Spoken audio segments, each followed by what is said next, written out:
Good morning. It's the Saturday selection here on GB News with Esther and Philip Davis. Coming up, we'll find out what economic sanctions for Russia will mean to our economy. Former MP Simon Danchuk tells us about a very British scandal. And the Secretary of State for Education, Nadeem Zahawi, joins us as well. But first, let's get the very latest on Russia's invasion of Ukraine and the rest of the day's news headlines.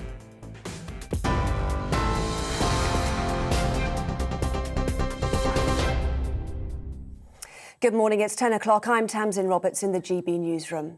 The Ukrainian president has defended his country, urging people to stand firm against the siege. Gunfire and explosions have been heard throughout Kiev, and fighting has broken out on the streets as Russia's invasion reaches its third day. 2 missiles hit areas southwest of the capital. One landed close to an airport and the other struck a residential building.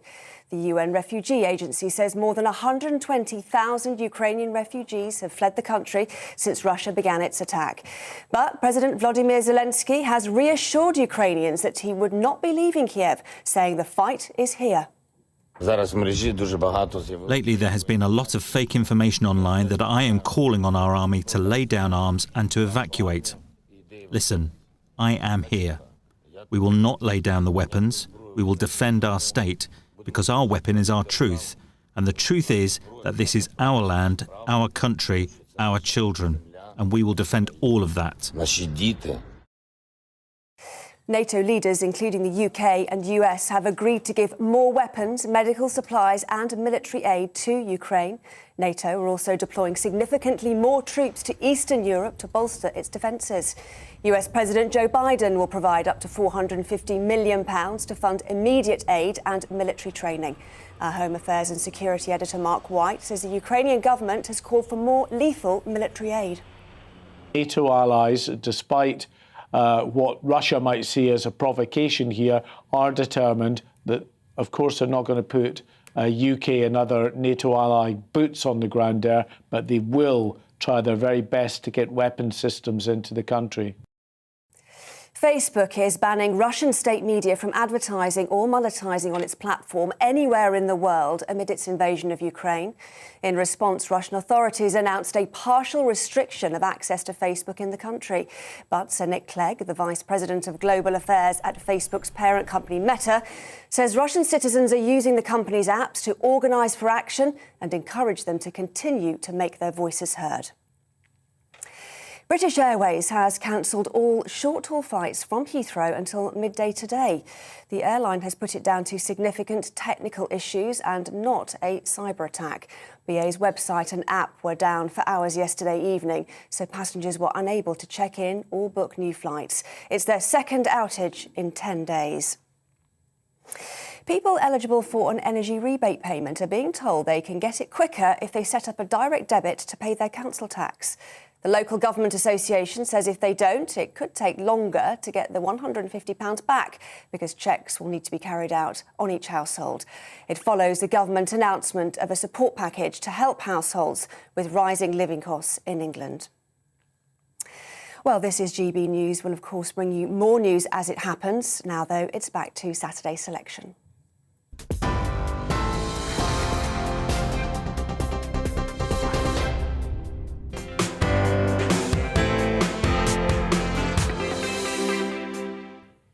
Hello, this is the Saturday selection here on GB News. I'm Esther McVeigh. And I'm Philip Davis. We've got a packed show today and we'll be joined in the studio shortly by author and former MP Simon Danchuk, who's here to talk about his new book, Scandal at Dolphin Square. But first, let's take a look at some of the biggest stories of the week with the help of commentator and Telegraph contributor Robert Taylor. Robert, we have to start with events in Ukraine. Well, we do indeed. I mean, it's an impossible story to avoid. It's probably the biggest story for the last 30 years, possibly.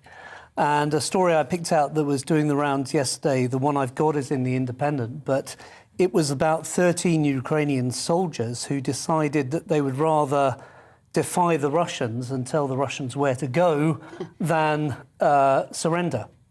And what they basically said was get lost, in rather graphic terms. And I think that what this shows is the Ukrainians are ready to fight, and what they need from the West is support in doing so. They know that they may not get troops on the ground, but they do need every possible sanction to fight against Russia. They need every possible assistance. We need to abolish Russia's ability to be part of SWIFT, for example. We need to stop selling goods to Russia. We need to stop the oligarchs living in London. We need to do everything we can to stop these these Russians from invading Ukraine and succeeding. That's the major thing that we're looking at here. And you're somebody who's been to Ukraine. You've been there several times. You've covered it in news stories. I have indeed. I've had the pleasure of working alongside the last 3 foreign ministers of Ukraine. And what I see is a determination to protect their country and to stop the invader. It's incredibly brave. It's demonstrated by these 13 Ukrainians. I mean, which of us would make that choice to decide we're going to choose to die? And that's what they knew they were going to do by telling the Russian invaders where to go in very graphic terms that we can't talk about on morning TV. They knew that they were going to die. What an incredibly brave thing to do. And the least we can do is support And that's them. ordinary people standing up for what they believe is right. And they're going to be honoured. And we were talking about this last night, weren't we? Because you heard their conversation between the 13 of them, didn't you? Yeah, absolutely. And, amazingly brave, like you say, Robert. But it's also being led by the president, who's also, he's had the opportunity to flee Ukraine and be in exile somewhere, but he's decided to stay and said he's going to fight as well. So he's setting that leadership for the rest of the country. Well, I think his speech yesterday was a sort of YouTube-style video, was incredibly brave. It was just outside the building where I've met his team. They know they're target number 1. They might not be here in a week's time, and may not be here in a day's time, but they were still fighting on behalf of Ukraine. And when he said at the end of that video, long live Ukraine, glory to Ukraine, it almost brings a tear to the eye, the bravery of these people and the determination to stop Russia. And you've picked out another story from the papers. Again, it's those emotional real-life stories of people saying, get out of here, in sort of the plainest language. Yeah. But here a lady who confronted Russians in a tank. Well, this is it. So a Ukrainian woman, from what I can see, quite an elderly Ukrainian woman, has confronted a Russian soldier face-to-face yesterday and has said, well, take these sunflower seeds for when you die. Again, this is, look, you may invade our country, but you're not going to succeed. And this is an elderly woman. So what we're seeing is the incredible bravery of ordinary Ukrainians. And there's an astonishing statistic, which is that 30% of Ukrainians are willing to take up arms to fight for their country over the next few days and weeks. That's 13 million Ukrainians who are willing to take up arms. And many more will fight in different ways. Those are people who are prepared to fight Dad's Army style on the front line. That's incredible. It's not going to be a walk in the park for Putin. And now I know you've been spending the last couple of months out in the Falklands, 40 years since the Falklands. You didn't necessarily know you were going to come home and also be covering Ukraine. So you thought maybe there were some similarities between Falklands, Argentina and Russia. Well, and there Ukraine. are, in the sense that in both cases, Argentina is saying that the Falklands is a non-country. It doesn't have a right to exist on its own merits. And of course, that is exactly what Putin is saying about Ukraine. It's a non-country. It's really part of Russia. It doesn't have a right to exist. So in that sense, they're similar. There's a sense in which they're not similar, and that is that the Argentines know full well that they cannot possibly try and invade the Falklands again. The British presence, beefed up massively since 1982, rules that out. And I was in the Falklands just a month ago, and I saw a similar resolution, a determination not to give in to the enemy that I see in Ukraine. And when I visited Ukraine and when I visited the Falklands, I see the same visceral loathing of the enemy that is incredible, that those of us living in peaceful countries just don't need, thank goodness, to take part in. But it's the same visceral loathing. And the Argentinians are supporting Sort of the Russia, they've got an alliance there? Well, they're certainly not against the Russians. When the Russians invaded Crimea, which was only, 7 or 8 years ago, Argentina was one of the few countries that did not condemn Russia for doing so. And in fact, Argentina made a link between the referendum in Crimea, which was at the butt of a gun, and the referendum of the Falkland Islands to stay British.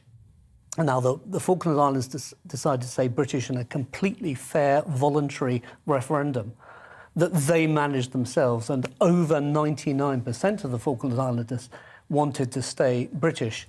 In Crimea, it was at the end of a gun. It's a very different situation. Well, in other news this week, the thing that caught my eye was about COVID regulations. And the thing that struck me was that the government have actually abolished all of the COVID regulations, said we can start living our lives normally again. You got rid of all the mask mandates and whatever. But there was a story in the papers earlier in the week that said patients must still wear masks in GP practices. And I think that this is more widespread, I think, than just GP practices, because I also found out this week that courts are still telling people that come to court, whether they're witnesses or defendants or even, I think, magistrates, they've got to wear masks in court as well. And it seems as if there's huge swathes of the public sector have just completely ignored what the government have announced in terms of giving up all these COVID restrictions, and are sort of through the back door keeping them all actually in place. So the government make a grand announcement, and actually back in the real world, everybody's still having to abide by all these rules. And I think it's a bit of an outrage. And I think the government need to get a grip of all of the different elements of their departments to say, look, we've made a decision. You've got to now abide by these decisions as well. Even Sadiq Khan's capitulated. He has, indeed. I mean, he's capitulated. Surely the rest of the public... Well, it's really interesting that on the tube on the way here from Charing Cross this morning, about 10% of people were wearing masks, and that was reversed. 2 months ago in December, it was the other way round. 90% of people were wearing masks. So it seems that the people are voting with their feet. But you're absolutely right. You know, this is called long lockdown, isn't it, Philip? Absolutely. Long lockdown is going to be with us for a long time, every bit as much as I hear that long COVID is with you for a long time. Well, I've got a story here from the Daily Mail. It was from Thursday. It was an article by Matt Hancock, and the headline was, "Freedom Day today has been hard won." And I thought, hear, hear, that's right. For some of us who was fighting for Freedom Day, you betcha it was being hard fought. The first paragraph, nearly 2 years ago, he writes, that's Matt Hancock, asked Parliament to approve a set of laws more draconian than any in peacetime history, which is exactly right. And then past that line, because that bit was right until there, I nearly choked on my porridge, as he's now become a part of the freedom fighters, which he absolutely was not before. And I can say that, having been in the voting lobby sometimes with... just me. Just you, yeah. There was like 2, 4, 10 out of 650 MPs. And of course, all of us agreed with the first lockdown in March 2020. Nobody knew what was going on, and we signed up for the emergency laws. But after that, it took a small group of really resilient MPs saying, let's question what's going on now. There is a cost of COVID. There is a cost of lockdown. We also talked about the arbitrary rules, the 10 o'clock curfews, and we saw that was nonsense, even though they said they were following the science. The rule of 6, how you couldn't go into churches, how you couldn't have funerals. So, as I said, we were part of a small group of MPs. But the good thing is, now that people like Matt Hancock has come on board, now that he's not in Cabinet, now that he's out and he's not putting forward these laws, I want to say, let's all rally around now, let's all come together, and I would like to bring a freedom bill to this country, which sets out the bare minimum of what we'd want for our freedoms in the UK, which we haven't got. I think we were just so accepting of the fact that we had freedom, we actually didn't do anything. So I'm calling a rallying call for a freedom bill for the citizens. I can't take my eyes off the second bit of the headline, which is Matt Hancock. Matt Hancock saying, now we must resist the dangerous slide against liberty COVID has left in its wake. I mean, You couldn't make this stuff Well, up, it's to be incredible. perfectly And honest. It's- Yes, it is rewriting history. Sorry about that, Matt. I see what you're doing. But if you can come on board with the freedom fighters now, we're going to take everybody. We will be an inclusive group that will take on even those who were absolutely against freedom. We will. Repented. We will. And this is the incredible thing, that in the early days of lockdown, we were a minority and we were torn to pieces on social media. Thank you, we were. Social media particularly. And you would have experienced it more than I. You both would have done. I did in my own small way as well.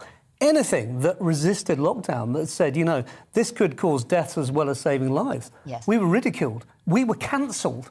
It's incredible. And now, of course, more and more people are coming over to this side, which is actually lockdown may have been a problem as well as a solution. Now, I won't be bitter. I'm going to be positive, and thankfully they'll all come on board with us. Robert, thank you so much for joining us. My pleasure. Really appreciate it. Now, there's an address in central London which has seen more than its fair share of scandal over the decades, and I'm not just talking about the House of Commons. Dolphin Square in Pimlico has been home to politicians, celebrities and socialites since it was built in the 1930s. But rumours of what goes on behind the closed doors of its exclusive apartments has fuelled gossip columns and tabloid newspapers for years. Our next guest is a former politician who's written a book called Scandal at Dolphin Square and can tell us more about some of the salacious stories in its pages. Simon Danchuk, welcome. What made you write this book? Yeah, well, I live in Dolphin Square. I'll show people a cover of it. I've lived there. Are you part of these salacious scandals? I deal with that on page 265, so people can find out for themselves. But yeah, so I've lived there since 2017, and I started hearing all the gossip and rumours about who had lived there. And I had a good friend at the time, Nicholas Somerville, who had lived there in the 70s with the Marquis of Bristol, who was a real character, John Hervey, and he's actually featured in the book. And he used to regale me with all the stories that he could recall. And so I thought, this is a book that just has to be written. So I rang up Dan Smith, the co-author, great author, and said, do you fancy doing a joint effort on this? And so that's what we did about 18 months ago. So what is it about Dolphin Square that makes it so ripe for scandal? Yes, and it clearly is. I mean, there are about 100 characters in the book who've been involved in various different scandals and escapades. And I think it's to do with its location. So, as you say, it's only 10-15 minutes walk from Parliament. It's very near to the headquarters of MI5 and MI6.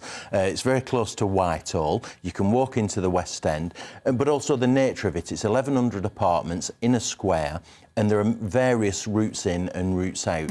So it's very discreet. It's not your ordinary block of flats where you've got to go past the concierge. You can get in and out easily. And I think that lends itself to being, if you want to be scandalous, then you can be. And I think some people clearly have been.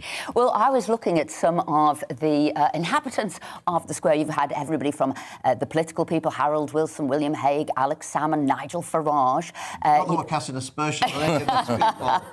No, you've had Princess Anne there, you've had Diana Dawes, you've had April Ashley, Mandy Rice-Davis, Christine Keeler, Charles de Gaulle's Free French movement was there, Barbara Windsor and Sid James there. Oswald Mosley.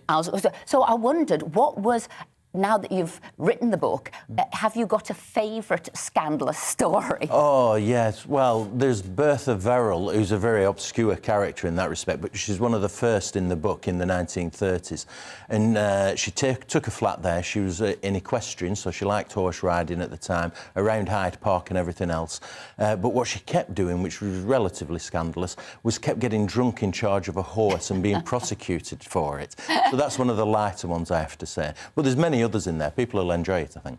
And available at all good bookshops, no doubt. Now, you also, Simon, wrote about Cyril Smith, one of your predecessors as the MP for Rochdale. Smile for the Camera, the double life of Cyril Smith, which obviously was a scandal as well. Is this a theme that you want to develop further, sort of, writing about scandals, political scandals, or whatever it might be. When you come out of politics, you've got to focus on something, haven't you? So it started with Cyril Smith, double life, Smile for the Camera, double life of Cyril Smith.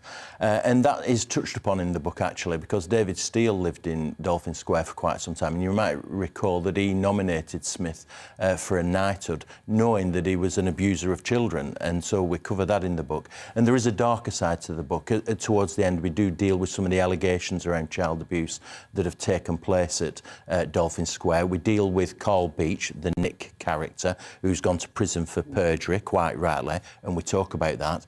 He was clearly a fantasist, but we also deal with other aspects of it. And so there is a serious aspect towards the end of the book where we talk about the fact that child abuse has gone on there.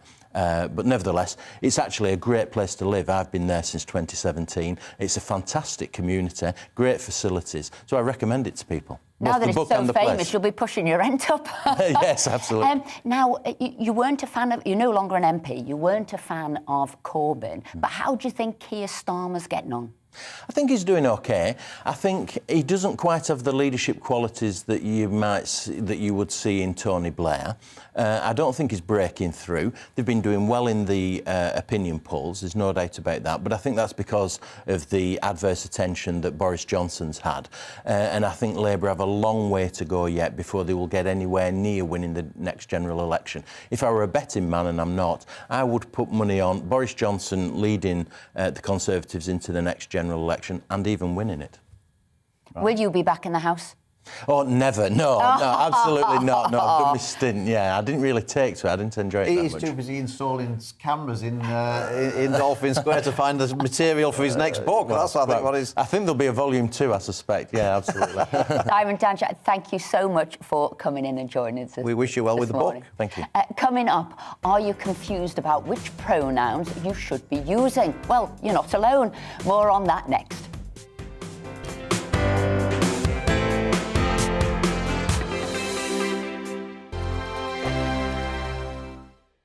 GB News is the UK's home of discussion and debate from all perspectives. To stay up to date on the latest stories, make sure that you subscribe to the GB News channel right here on YouTube. You can watch us live 24/7 across the whole world. You can also check out exclusive content and catch up on previous episodes of your favourite shows.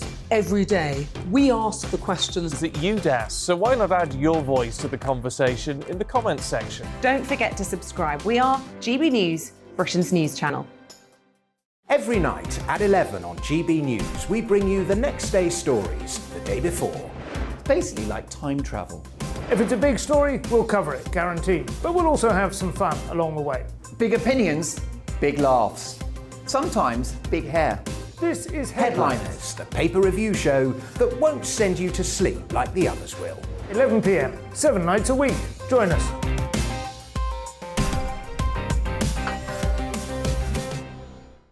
Hello there, I'm Eamon Holmes. And I'm Isabel Webster. And we hope you can join us for... Breakfast with Eamon. And Isabel. You make me laugh out loud, belly laugh. Is that important first thing in the morning? Yeah, absolutely. And there's me trying to be deadly serious.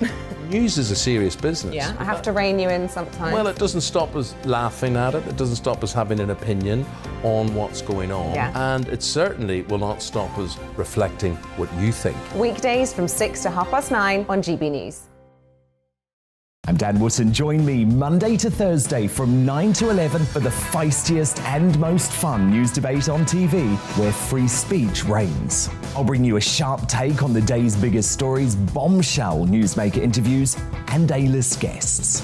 And I guarantee you, no spin, no bias, no censorship, and no reason to go to bed. That's Dan Wootton Tonight, Monday to Thursdays from 9 on GB News.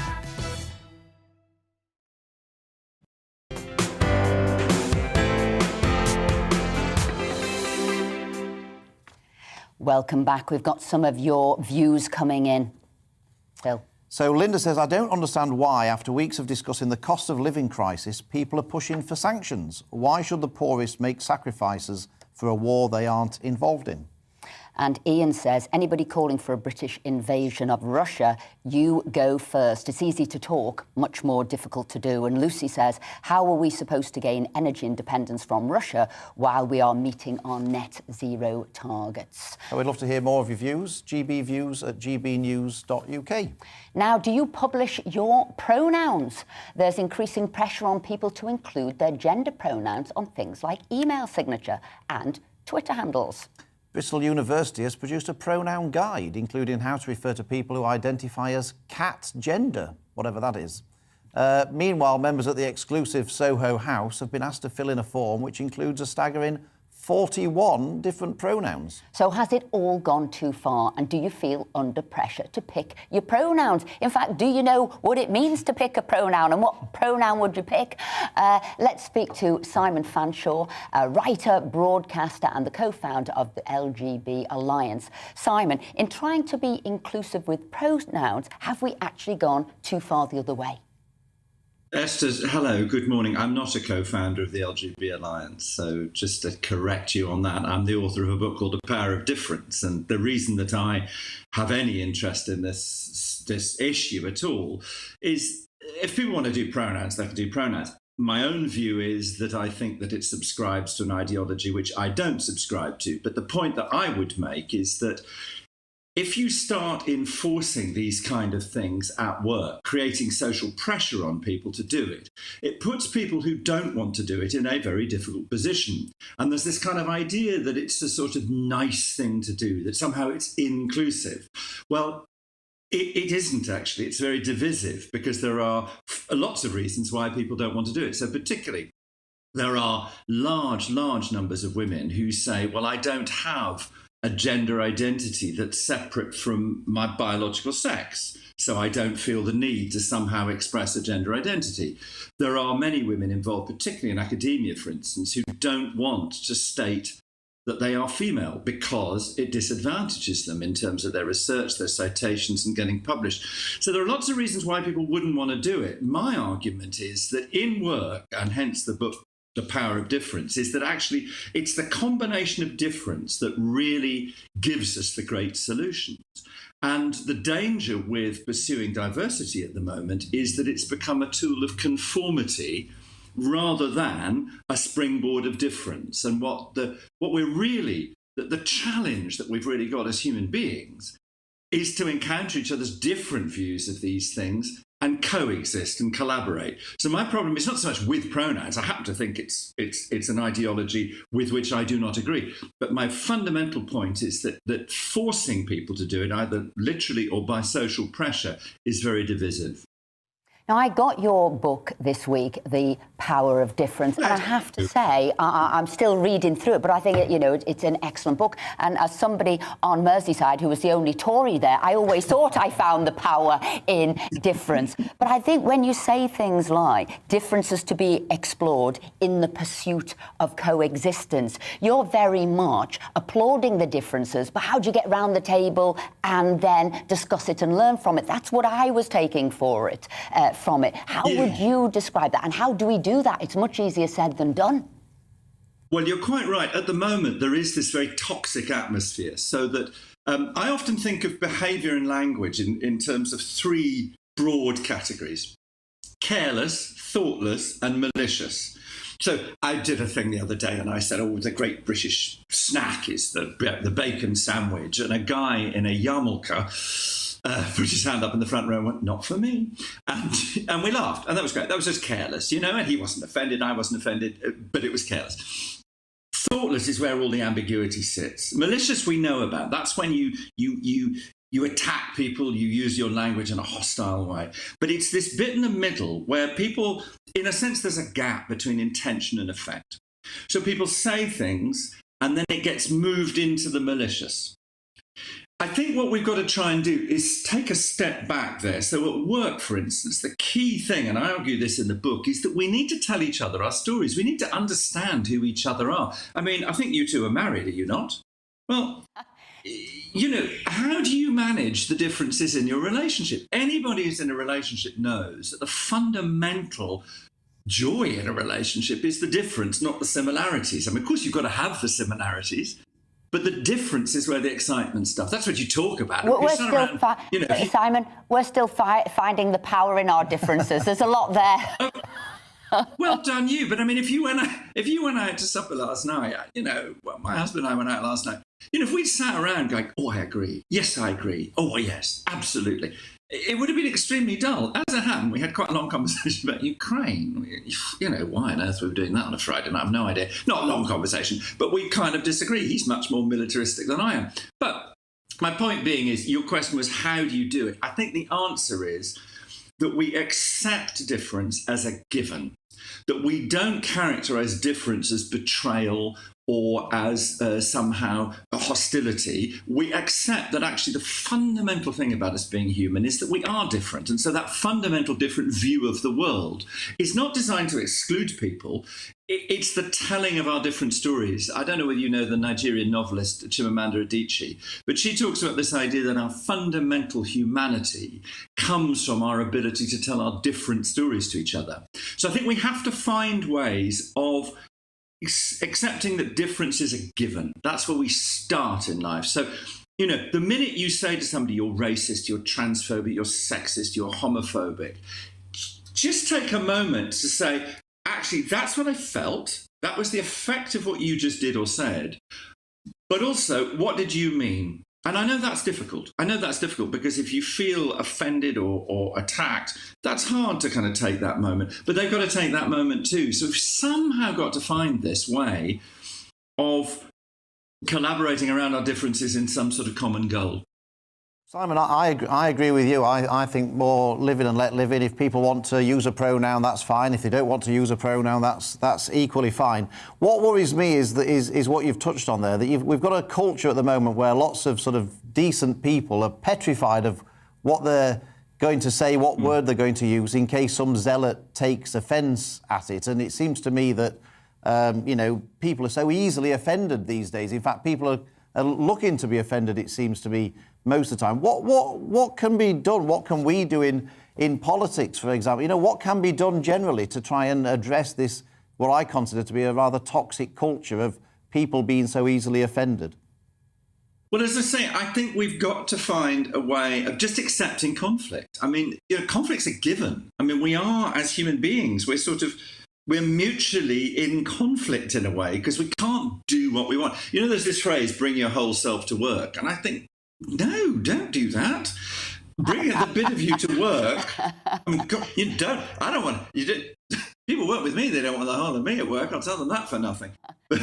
So bring to work what contributes. And I think curiosity is the key thing.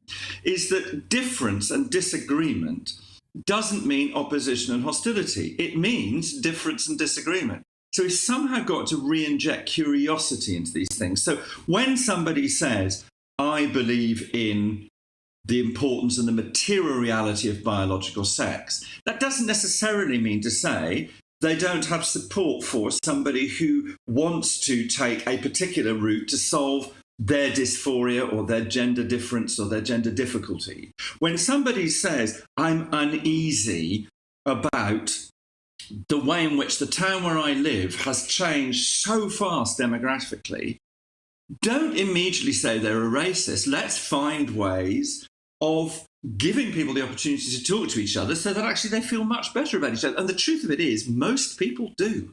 We get on pretty well. And I think you're right, Phil. I mean, there was a poll before Christmas, which YouGov did, saying 40% of people will not say what they think at work. Now, this is really damaging for innovation. It's damaging for solutions at work. If people are sitting there not saying what they think about one thing, that's going to start breeding a culture where there's a tripwire, the whole of work will be full of tripwires and eggshells. Sorry to mix my metaphors. And actually, that's not a conducive atmosphere to collaboration. So I think the practical things we do, are at work. I always say to teams of people, tell each other your stories. Just remember that when you're in a relationship, it's about the different stories. Tell each other stories so you understand how to work with each other. And so you're kind of trying to build trust so that when somebody says something, use that as a learning experience rather than as an opportunity to stand in opposite corners of the room be secure in your position, but just point at them. That actually doesn't get us anywhere. If you think of, Martin Luther King, what did he spend all his time saying? It was black and white children are to be judged by the character of their selves, not the colour of their skin. He was always saying it's collaboration that makes the progress. And I think, Simon, that's where, when I came across your book, I thought we've got to talk about this, because I read it and I thought, my goodness, there's somebody on the same wavelength as me. It's about live and let live, the power of difference. And I think you can't appreciate light without dark. You can't appreciate sweet without sour. You can't know what you know if you haven't listened to somebody else's story. I know we could talk all day, and I know we've got to move on, but Simon, thank you so much for joining us. And hopefully we'll get you in the studio sometime, because I think there's lots more to say. Well, that would be great, because just to say, you and I would have enormous disagreements about politics. We would have huge disagreements. And I would just say one last thing. This doesn't just happen from the so-called left. It happens from the right. You dare to question, the effect of empire on the way we live now, and people on the right will tell you we are destroying our history, and so immediately they go into that kind of defensive attack mode. So it's happening at both ends of the spectrum, and I'd love to come in and find more ways of tackling it. So thanks very much for having me. That's a date. We've got a date. We'll have you in the studio. Simon, thank you very much indeed. Now, the United Kingdom has joined the USA and EU in announcing what Boris Johnson has called a barrage of sanctions against Russia following the invasion of Ukraine. But what effect will they have, and will there be a fallout for the British economy as a consequence? One man who can tell us is our resident financial expert and the founder of business network platform Regionally, Justin Urquhart-Stewart. Justin, we obviously want sanctions to hurt the Russian economy, but is there a risk of damaging our own recovery? The answer is yes. There's bound to be a knock-on effect. But you've got to make sure that actually the sanctions are effective to actually make sure they're going to get a result. Unfortunately, what we're seeing at the moment is they're reasonable, but they haven't really gone to the nub of it. If you really want to hurt Russia properly, I think it was most recently, it was actually Garry Kasparov who was saying, you want to deal with my fellow Russians and give them some pain, follow the money. And there is a foul smell of rotten money in London. And the way you actually do it is actually not through SWIFT, which is what we've been talking about. SWIFT is just a messaging system. Back in 1973, it was what we now call email. It's a message from one bank to another bank. And that message will be to pay the money. If you want to stop the system, you get the bank, which is called the correspondent bank, which handle that currency in that particular country, US dollars, and you freeze it. Once you've frozen that correspondent bank, no money moves at all. 80% of Russian transactions, in terms of international transactions, are in dollars. And if you cut that down, that means 80% of their financial transactions get stuck. Now you've got a country which will be fast running out of money. Obviously, though, the other side of that is, particularly Germany, I want to pay for my gas, please, because I need the gas. And so it will impact on us. So every economy will be affected by it. It is inevitable. Because remember also, the one word that runs an economy is confidence.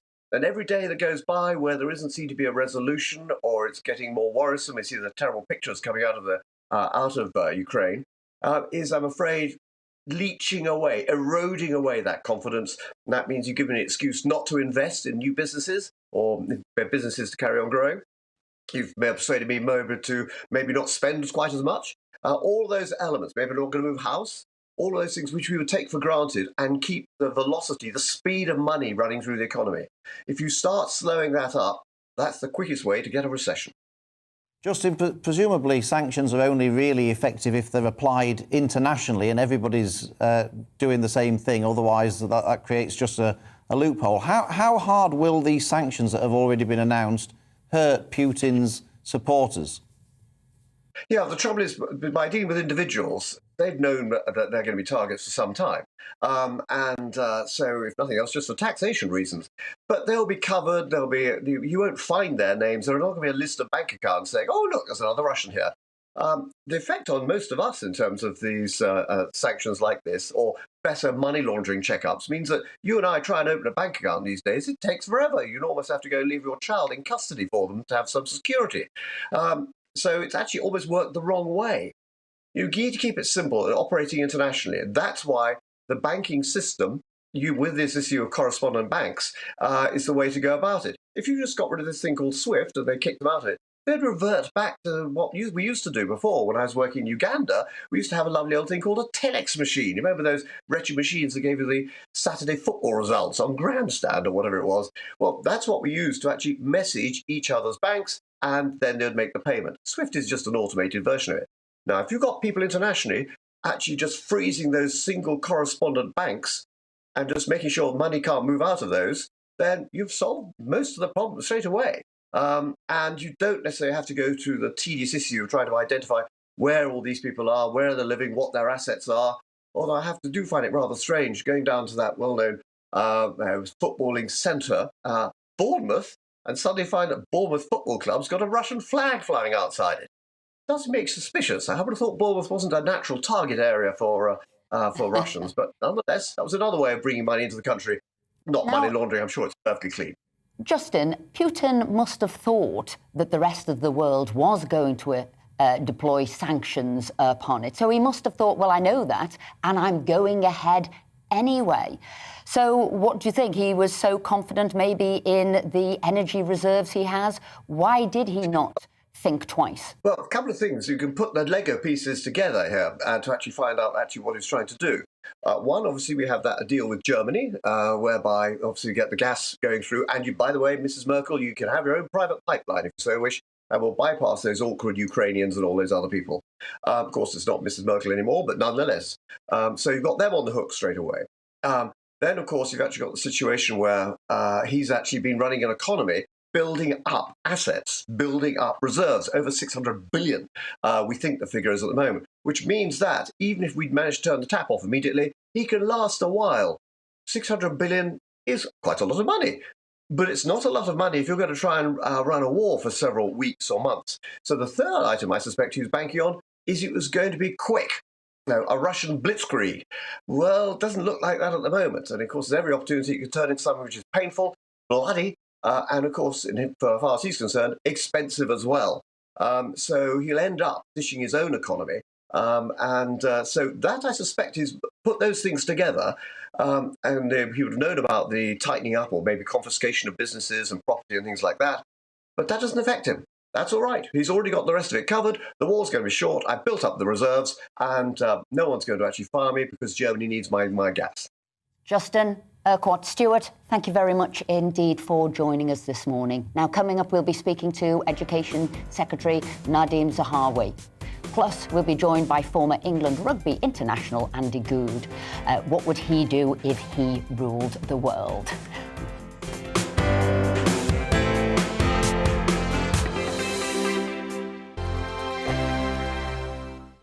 GB News is the UK's home of discussion and debate from all perspectives. To stay up to date on the latest stories, Make sure that you subscribe to the GB News channel right here on YouTube. You can watch us live 24/7 across the whole world. You can also check out exclusive content and catch up on previous episodes of your favourite shows. Every day, we ask the questions that you'd ask, so why not add your voice to the conversation in the comments section? Don't forget to subscribe. We are GB News, Britain's news channel. Every night at 11 on GB News, we bring you the next day's stories the day before. Basically like time travel. If it's a big story, we'll cover it, guaranteed. But we'll also have some fun along the way. Big opinions, big laughs. Sometimes big hair. This is Headliners, the paper review show that won't send you to sleep like the others will. 11 p.m, 7 nights a week. Join us.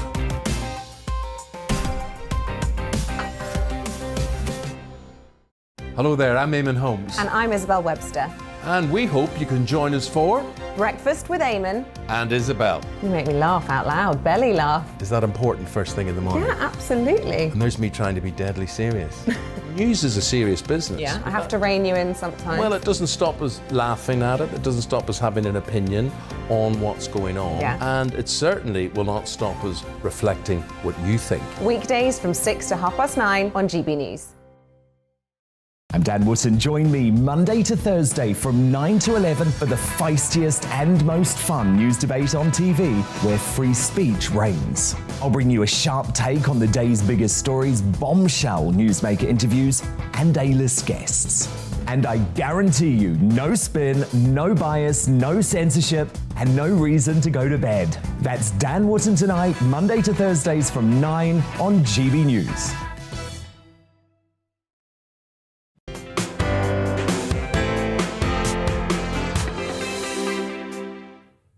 COVID restrictions came to an end in England this week, which hopefully means the end of 2 years of disruption for pupils and students in our schools and colleges.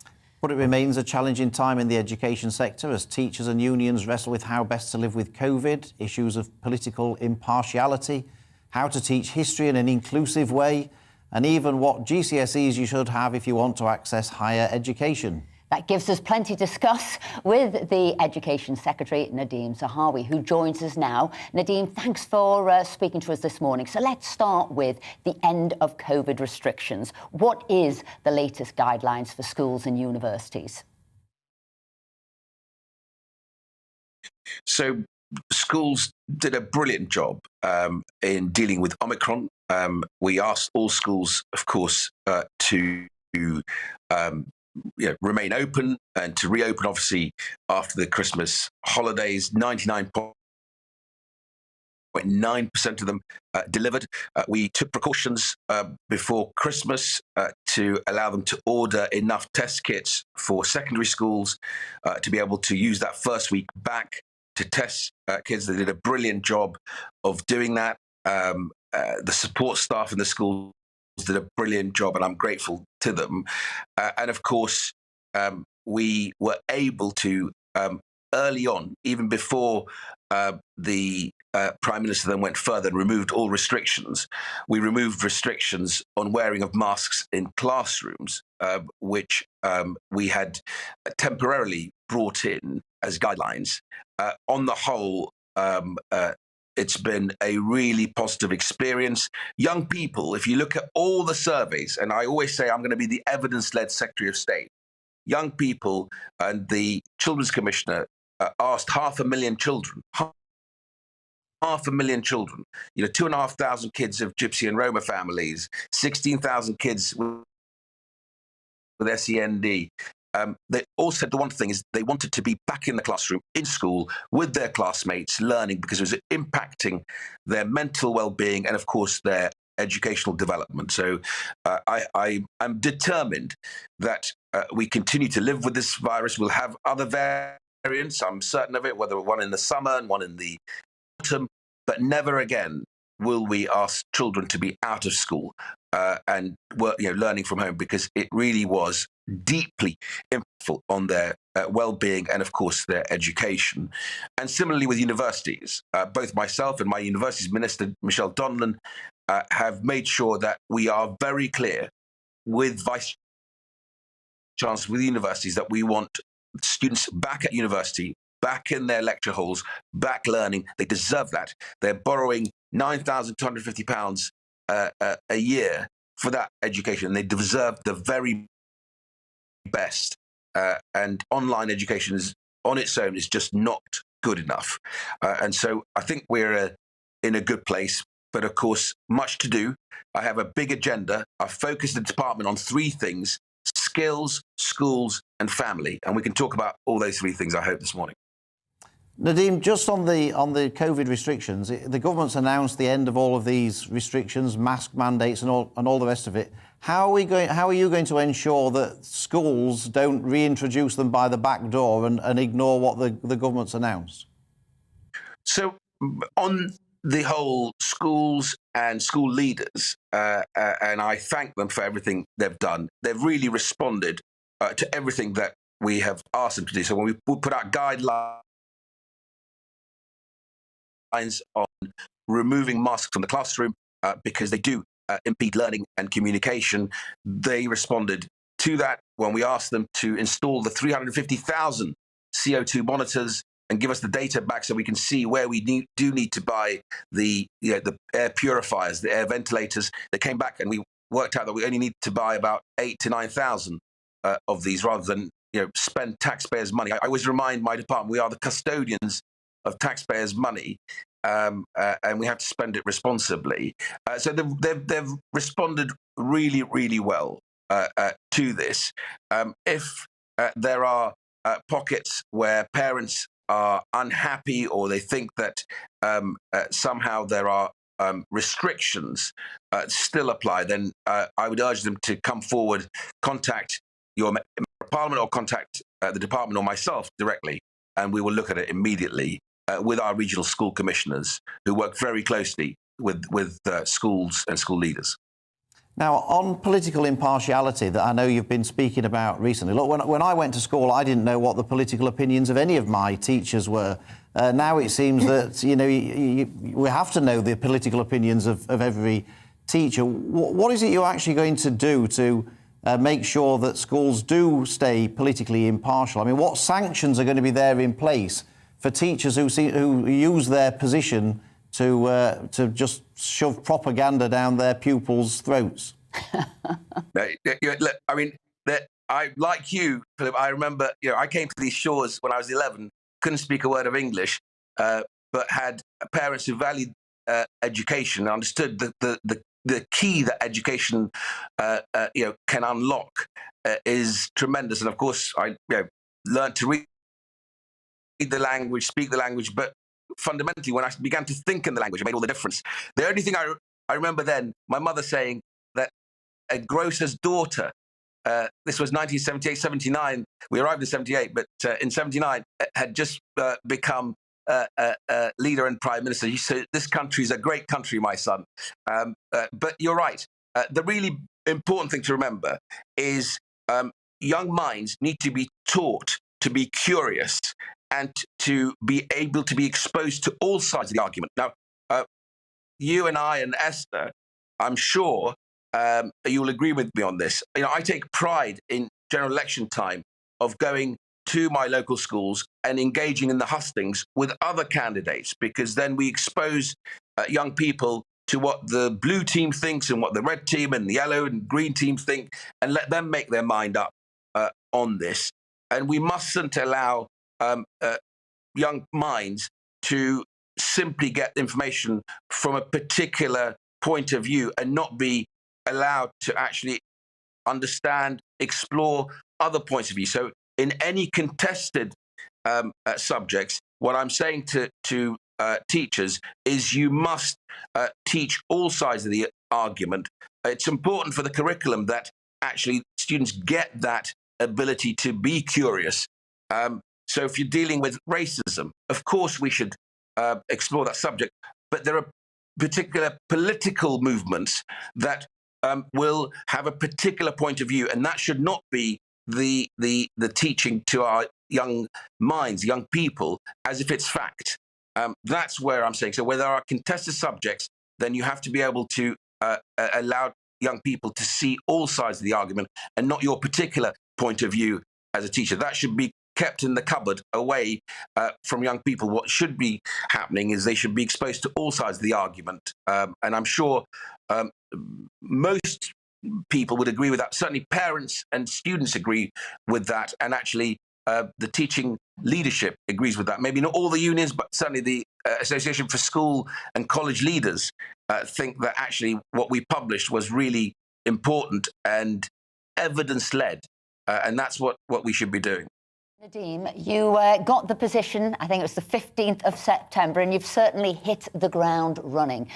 Coming out this week, you talked about how and what qualifications you need to get into university and the funding too, both of which seem slightly more controversial, particularly the funding of university. But why have you done that? Are you wanting less people to go to university? Do you believe in choice? There's apprenticeships there, you could get a job. And is it about paying your way in university? What was your thoughts behind it? Yeah, absolutely, yes. So I was in the department under the coalition government as the apprenticeship czar. And we had lots of czars in those days under David Cameron. But anyway, I was tasked with bringing the apprenticeship standards to a place where actually they delivered a skill set to business that our economy needed, because that's good for the individual.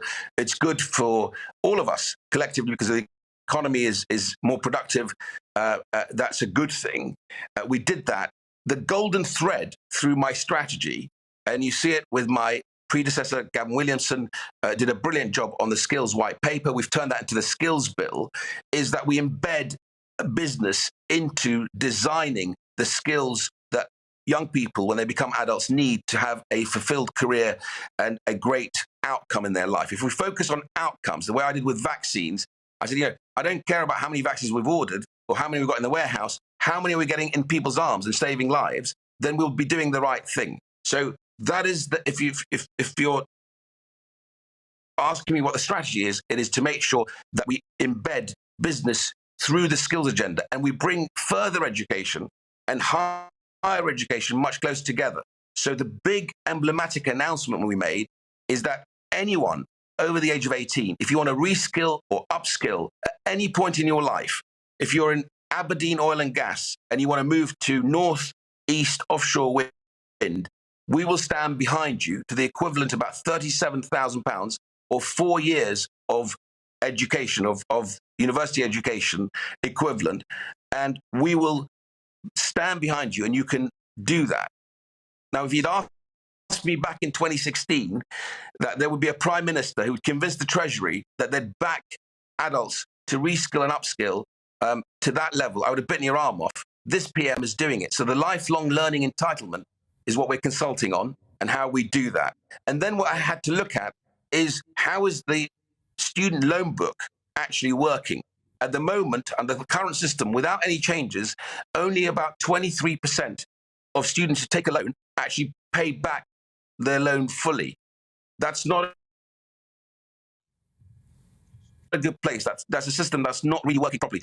It has to be fair to the taxpayer and fair to the students. So the changes we've made, because the Auger panel, Philip Auger, did some brilliant work with his panel to make recommendations to us. He was the one who recommended, by the way, the lifelong learning entitlement, this, you're standing behind adults if they want to reskill and upskill. But he also made recommendations on the threshold at which people start paying back. And the important one, which you and me and Philip stood in our manifesto on, is that no one should pay back more than they borrowed.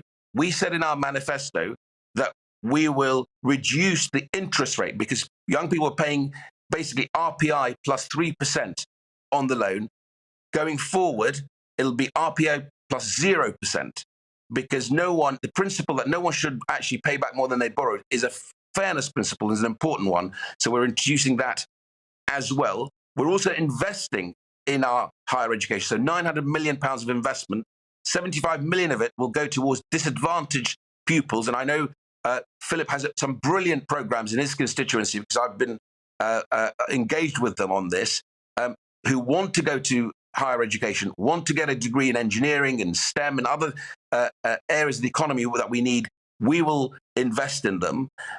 Big investment in HE, but also making sure that there are some courses in our universities that, if hand on heart, those vice chancellors would say they were probably designed to take advantage of the £9,250 rather than delivering a great outcome in a great career path. I want to make sure that those young people don't end up on those courses. So if you haven't got GCSE maths and English, and you haven't been able to do that, should you be going to university, or should you be thinking about an apprenticeship or a degree apprenticeship maybe later on? Now, you might not have the GCSE, but you might still do well in A-level, and Nadeem, we're giving you an opportunity to do well as well there. Nadeem, I want to thank you very much indeed for coming on the show this morning and speaking so clearly about the reforms that you've put in place. So coming up, we'll have our pick of the biggest stories from today's papers, plus we'll be speaking to a psychologist about the effect of online dating on kids across the UK. Stay with us.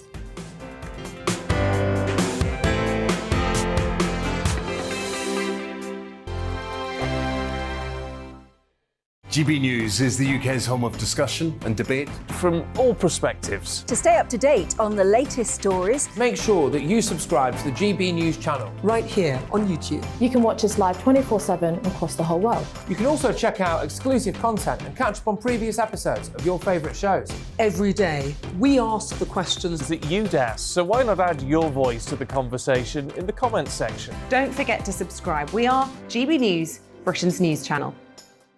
Every night at 11 on GB News, we bring you the next day's stories the day before.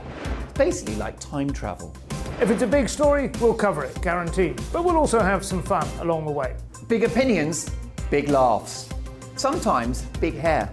This is Headliners, the paper review show that won't send you to sleep like the others will. 11 p.m, 7 nights a week. Join us.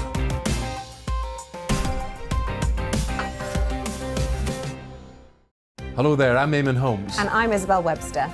And we hope you can join us for Breakfast with Eamon. And Isabel. You make me laugh out loud, belly laugh. Is that important first thing in the morning? Yeah, absolutely. And there's me trying to be deadly serious.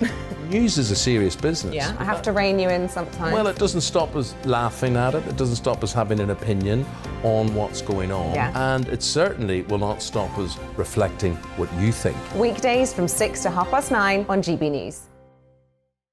I'm Dan Wootton. Join me Monday to Thursday from 9 to 11 for the feistiest and most fun news debate on TV, where free speech reigns. I'll bring you a sharp take on the day's biggest stories, bombshell newsmaker interviews, and A-list guests. And I guarantee you, no spin, no bias, no censorship, and no reason to go to bed. That's Dan Wootton tonight, Monday to Thursdays from 9 on GB News.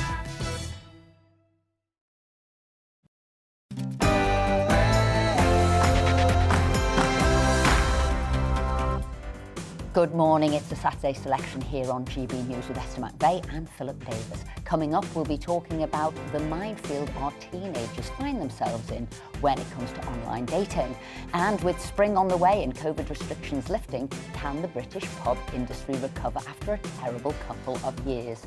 So, plus, we've got all your Saturday support and showbiz as well. But first, let's get the very latest on the situation in Ukraine and the rest of the morning's news headlines.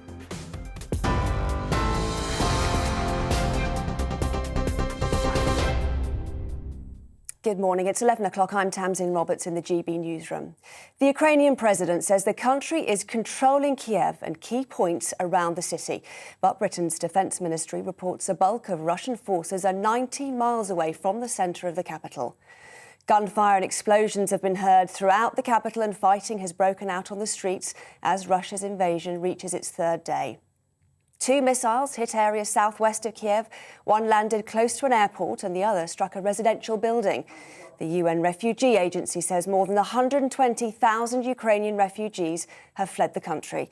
In a social media post, President Volodymyr Zelensky has reassured Ukrainians that he would not be leaving Kiev, saying the fight is here. Lately, there has been a lot of fake information online that I am calling on our army to lay down arms and to evacuate. Listen, I am here. We will not lay down the weapons. We will defend our state, because our weapon is our truth. And the truth is that this is our land, our country, our children. And we will defend all of that.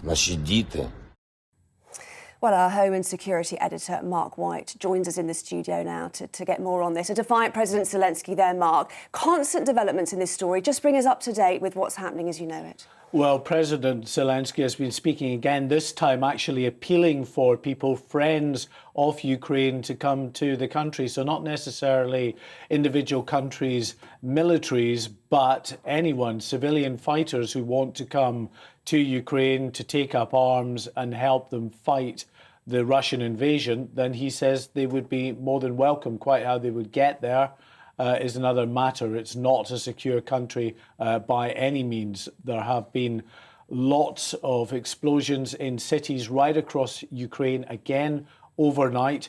We've heard from the UK Defence Minister, the Armed Forces Minister, James Heapy, that 27 NATO allies will now be supplying weaponry to Ukraine. They had done this in the build-up to this invasion, but even though that invasion is underway, they will be trying to supply more weapon systems to the Ukrainian government to help them in this ongoing struggle.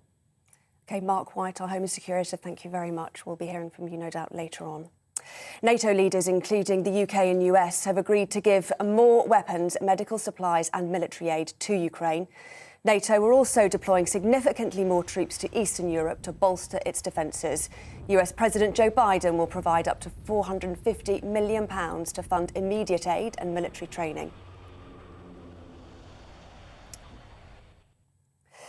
Labour MP Stephen Kinnock warns Putin NATO is a defensive alliance and that an attack on one NATO member is an attack on all.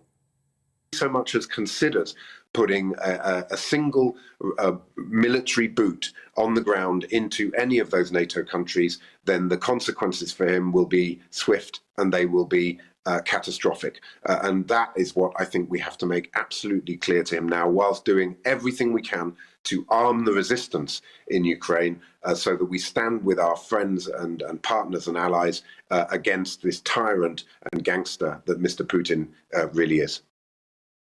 The UK, US, Canada and the European Union have announced plans to impose rare personal sanctions on President Vladimir Putin and his Foreign Minister Sergei Lavrov. At a resolution meeting in New York last night, the United Nations Security Council failed to pass a motion that would call on Moscow to cease fire and withdraw its troops because it was vetoed by Russia. China, India and the United Arab Emirates abstained from the vote. Facebook is banning Russian state media from advertising or monetising on its platform anywhere in the world amid its invasion of Ukraine. In response, Russian authorities announced a partial restriction of access to Facebook in the country. But Nick Clegg, the Vice President of Global Affairs at Facebook's parent company Meta, says Russian citizens are using the company's apps to organise for action and encourage them to continue to make their voices heard. Other news now, British Airways has cancelled all short-haul flights from Heathrow until midday today. The airline has put it down to significant technical issues and not a cyber attack.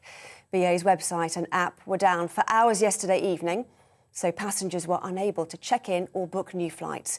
It's their second outage in 10 days. This is GB News. We'll bring you more news as it happens, of course. Now, though, let's get back to Saturday Selection.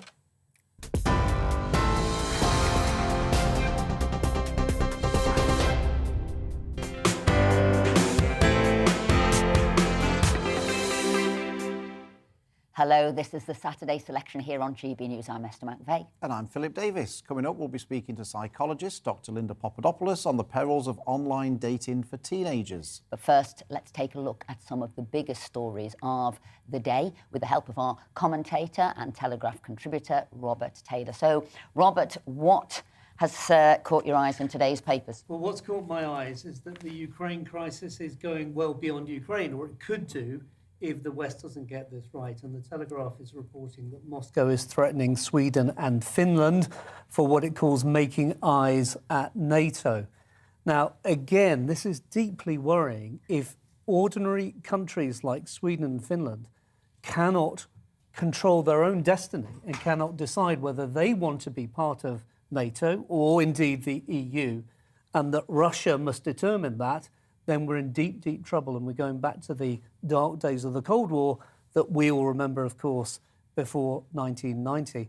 I've got lots of family ties in Finland. I know the country well. And I know that they have to go along this very tight line between making sure they don't annoy Russia, but at the same time, they want to be part of the West. They're a very Western country. And if what we're seeing in Russia is that they are pushing the likes of Finland and Sweden towards NATO, then I would suggest that Mr. Putin has very badly miscalculated this whole venture. If Putin doesn't want them to join NATO, then that seems a very good reason why they should be joining NATO. I just wonder, what do you think Putin's strategy is? I mean, would that indicate that he's sort of looking to mop up after Ukraine, if that's a success for him eventually? Would you think that he'd want to try and mop up other countries in the region that aren't members of NATO? Yeah, well, he's gone on record, hasn't he, Putin, as saying that he sees the breakup of the Soviet Union as a catastrophe. So I'd be very worried if I was in Georgia. Georgia is it's another country that I know, that I've visited, I've worked with their leaders there, and they are deeply, deeply worried about this. And they're also going this tightrope between trying to be friends with Russia and also what they really want, of course, is to be part of the West and Ukraine and NATO. In terms of other countries, the old Soviet Union countries of Latvia, Estonia, Lithuania, Poland, they're all part of NATO. And we now have the duty to protect them. I would say we also have that same duty to protect Ukraine, but so far it's very skinny what we're doing. We need a friend of mine who worked in Ukraine for 2 years under Pavlo Klimkin, who was the foreign secretary there between 2016 and 2018, uses this phrase: we need to send Russia, sanction them back into the dark ages. That's what we need to do. We can't mess around any longer. Otherwise, we're going to be pitched back into the Cold War that we all grew up with. Now, Sir Richard Dearlove in the paper today, former head of MI6, said Putin is not Peter the Great, what he might want to be remembered for. He's actually Ivan the Terrible. He's actually talking and questioning his sanity. And if anybody's going to know that, Sir Richard Dearlove, having been former head of MI6, no. So what do we think? Is this now the ways of a madman, or is he far more strategic? Are we actually underestimating what his ambition is? It's really difficult to tell. So Donald Trump said earlier this week he's a genius, he's brilliant. But at the same time, that snarling address to camera that we all saw a couple of days ago when he said, anyone who gets in my way will unleash hell like they've never known on them before, that was the words of a madman. So what do we see here? Is it that 20 years of Putin has meant that he's completely lost his mind?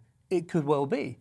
And that's, of course, why in democracies we have the right to boot people out after a few years. Putin's still there after 20 years. Has he gone mad? I think he might have done. Philip, what else have you seen? Well, on a different tack altogether, in the Times, page 23 today, it talks about a Michelin 3-star restaurant in Cartmel in Cumbria called L'Enclume.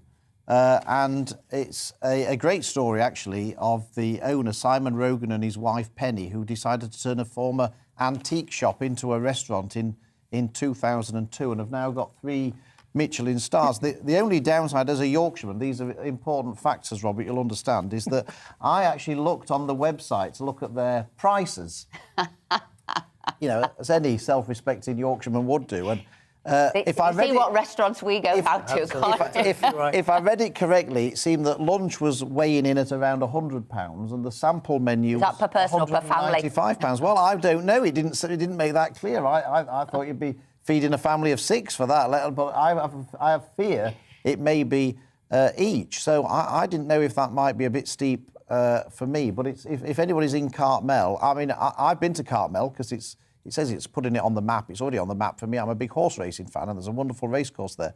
And anyone who goes to Cartmel and goes to the races knows that there's a sticky toffee pudding shop in Cartmel. So if you don't fancy the prices of L'Enclume, £100 a head for lunch, I can certainly recommend the sticky toffee pudding shop instead. Well, I wondered if I could outdo you. Actually, the story I've got from the Daily Mail is, would you pay £830 for a bottle of water? No, that is one of the easiest questions I've ever been asked. That's an easy answer. Well, it is, isn't it? Because a lot of us go into restaurants and we say, we'll have it from the tap, thank you very much.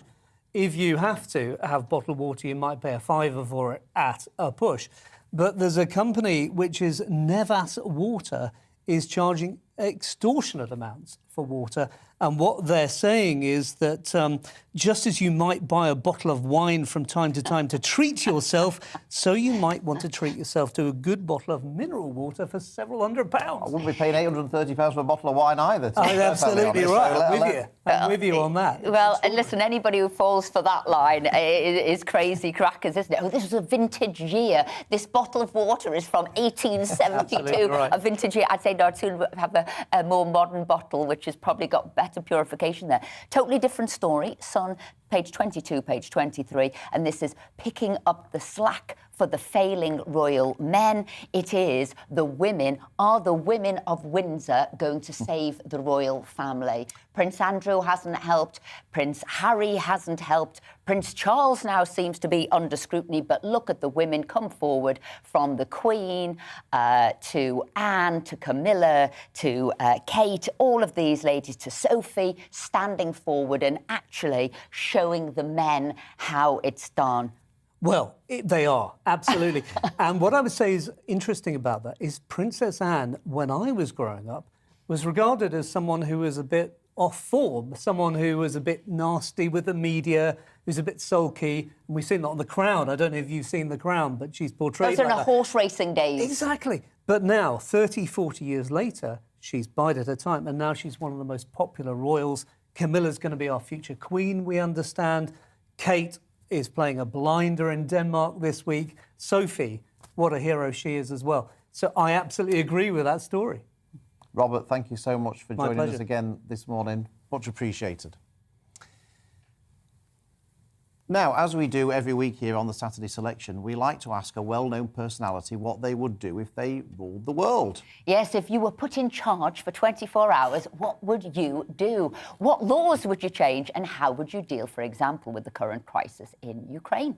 Well, with the Six Nations returning this weekend and the big match at Twickenham between England and Wales, we thought we'd speak to a rugby union legend, the former England fly half turned top TV pundit, Andy Goode. So, Andy, before we talk about the match, what would you do if you ruled the world? It's pretty simple at the minute, isn't it? You lock Putin up and try and get some normality back in Europe and the Ukraine. So, yeah, crazy times that we're living in. He's obviously the instigator of a lot of that. So lock him up would be my law change. Do you think we should be going in harder, you know, at the moment, helping Ukraine troops and sort of start now rather than waiting to perhaps deal with it? Yeah, I certainly do. I think, you know, you look at the sanctions that have been put on them, it hasn't made a blindest bit of difference, has it, in reality? And I think it's obviously a touchy subject around NATO, and, you know, if you put boots on the ground in the Ukraine, people are saying it will lead to World War III, but I think we've got a duty to, you know, prevent Putin going even further. You know, where does he stop? You know, he's talked about Norway and Sweden as well, hasn't he? So I think we've got a duty across the world, and NATO has a duty to try and protect the Ukrainians and support them as much as we can, because at the minute we seem to be using a few sanctions and a few words. And as a leading sports figure that you are, what more could maybe the sports world be doing? Yeah, I mean, we've seen things like the Champions League be taken away from Russia, the final.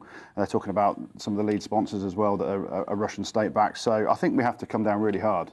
You know, where does Putin stop? You've just been speaking about it. We don't know.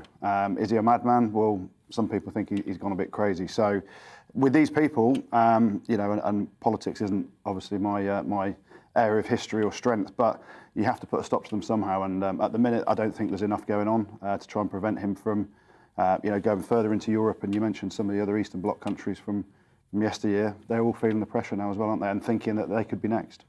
So, Andy, we mentioned about you being a rugby legend. You're in rugby's Hall of Fame. I can remember you particularly, you know, playing for clubs like Leicester and Worcester and Saracens and Wasps. Played for England, of course. Second highest point scorer, I think, in Premier Rugby history. So we can't have a better person to make a prediction for today's game against Wales. What are you expecting? Yeah, I mean, you're looking at both teams, and it's kind of do or die for both teams in terms of the competition, the Six Nations. We've both lost a game. Wales, you know, first up, had a really poor performance over in Dublin. We lost up in Scotland, and, you know, a lot of people were sort of blaming Eddie Jones for making the changes that he did when we were 17 points to 10 up. I was one of those people that sort of squarely laid the blame at Eddie Jones's door. So today's game, Wales are coming over, and they've come to Twickenham with better teams and lost. Their history in the Six Nations, I think they've won twice in about 34 years in the Six Nations, but they do have 2015 World Cup in their back pocket, where they beat us on our own patch to effectively knock us out the tournament. So Manu Tuolangi missing is a huge loss to us, although sometimes it's difficult to say it's a huge loss when he hasn't already played in the competition. He's a wonderful player that has succumbed to injury this week, but, you know, Joe Marchant and Henry Slade in the centres will do a fantastic job, and we've got the next big England international superstar in Marcus Smith at 10. So for me, I see an England victory by about 15 points. I think when you're looking at the two teams, we've got a massive amount of strength up front. They're missing a lot of international players of high class and high cap value. So Alan Wynne-Jones is out, and, you know, Justin Tipperick, a lot of their senior players are out injured. So it's a massive opportunity for us to get another win over the Welsh in the Six Nations. And how do you see the state of English rugby at the minute? It seems to be in a bit of a transitional phase at the moment. Yeah, it is. I think in terms of the England team, Eddie Jones, you've got to give him credit. He is picking players like Harry Randall and Marcus Smith, these guys that haven't got a massive amount of international experience. But he's saying we need these guys to change the way that England have played over the last couple of years. We did fantastically well to beat New Zealand in the World Cup in 2019, but then we lose the final. And what we didn't do for the next 18 months to 2 years was actually transition out of that and move our game on. We kind of stagnated. Now, with the exciting players that he's picking, Harry Randall at scrum half, Marcus Smith and and they're like Max Malins, Freddie Stewart at fullback. These are young guys that are going to have big international careers and are gaining experience now prior to the World Cup in 18 months' time. So we are in a kind of transitional period, but we always expect to beat the Welsh. So let's hope that carries on today. On a totally different tack, I want to talk about fashion in rugby, and you particularly with your fingerless gloves. What was that all about? Well, I've got an issue. I always like to wash my hands. COVID must have been terrible for you. Yeah, it was terrible, yeah. I'm one of those people that washes their hands probably 50 times a day. So I didn't like my hands getting muddy, and then a company wanted to pay me to wear gloves, so that was the... I cannot believe a rugby player telling me he didn't want to get his hands dirty. I mean, how did you take up rugby? Well, I started at 4 years of age. And no, I meant knowing that you couldn't get your hands dirty, knowing that you're basically lying in mud. Yeah, that's something that's developed over time. When mud gets clammy on your hands, it's not very nice. So the gloves came into good use there, but also they helped me with my passing game. So it became a habit, something that I was renowned for, and Samurai were fantastic to me over my career. So. Just one question I want to ask you, it always fascinated me, as people who were kickers. How much time did you spend practising kicking? Yeah, quite a lot. You do probably an hour and a half a day minimum, and that's on top of all the other training you're doing. So you're out there, and we've seen the horrific weather conditions we've had over the last few weeks. It's a real individual skill that you spend hours on your own, training, kicking balls, fetching the balls. You know, I used to take my dog to training to try and distract me when I was kicking. Did he bring the ball back to you?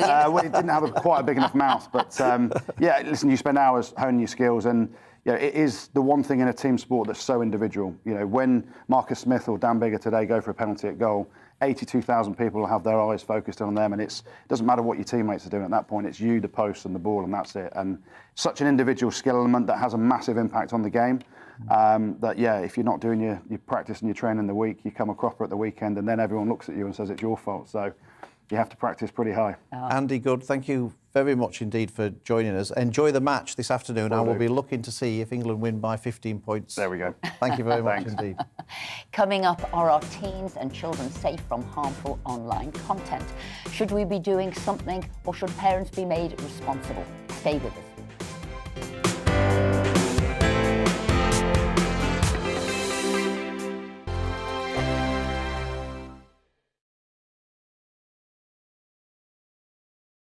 GB News is the UK's home of discussion and debate from all perspectives. To stay up to date on the latest stories, make sure that you subscribe to the GB News channel right here on YouTube. You can watch us live 24/7 across the whole world. You can also check out exclusive content and catch up on previous episodes of your favourite shows. Every day, we ask the questions that you'd ask, so why not add your voice to the conversation in the comments section? Don't forget to subscribe. We are GB News, Britain's news channel.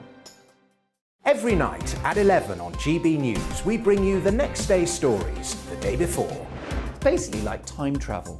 If it's a big story, we'll cover it, guaranteed. But we'll also have some fun along the way. Big opinions, big laughs. Sometimes big hair. This is Headliners, the paper review show that won't send you to sleep like the others will. 11 p.m, 7 nights a week. Join us.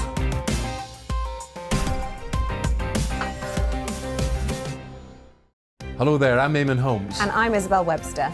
And we hope you can join us for Breakfast with Eamon. And Isabel. You make me laugh out loud, belly laugh. Is that important first thing in the morning? Yeah, absolutely. And there's me trying to be deadly serious.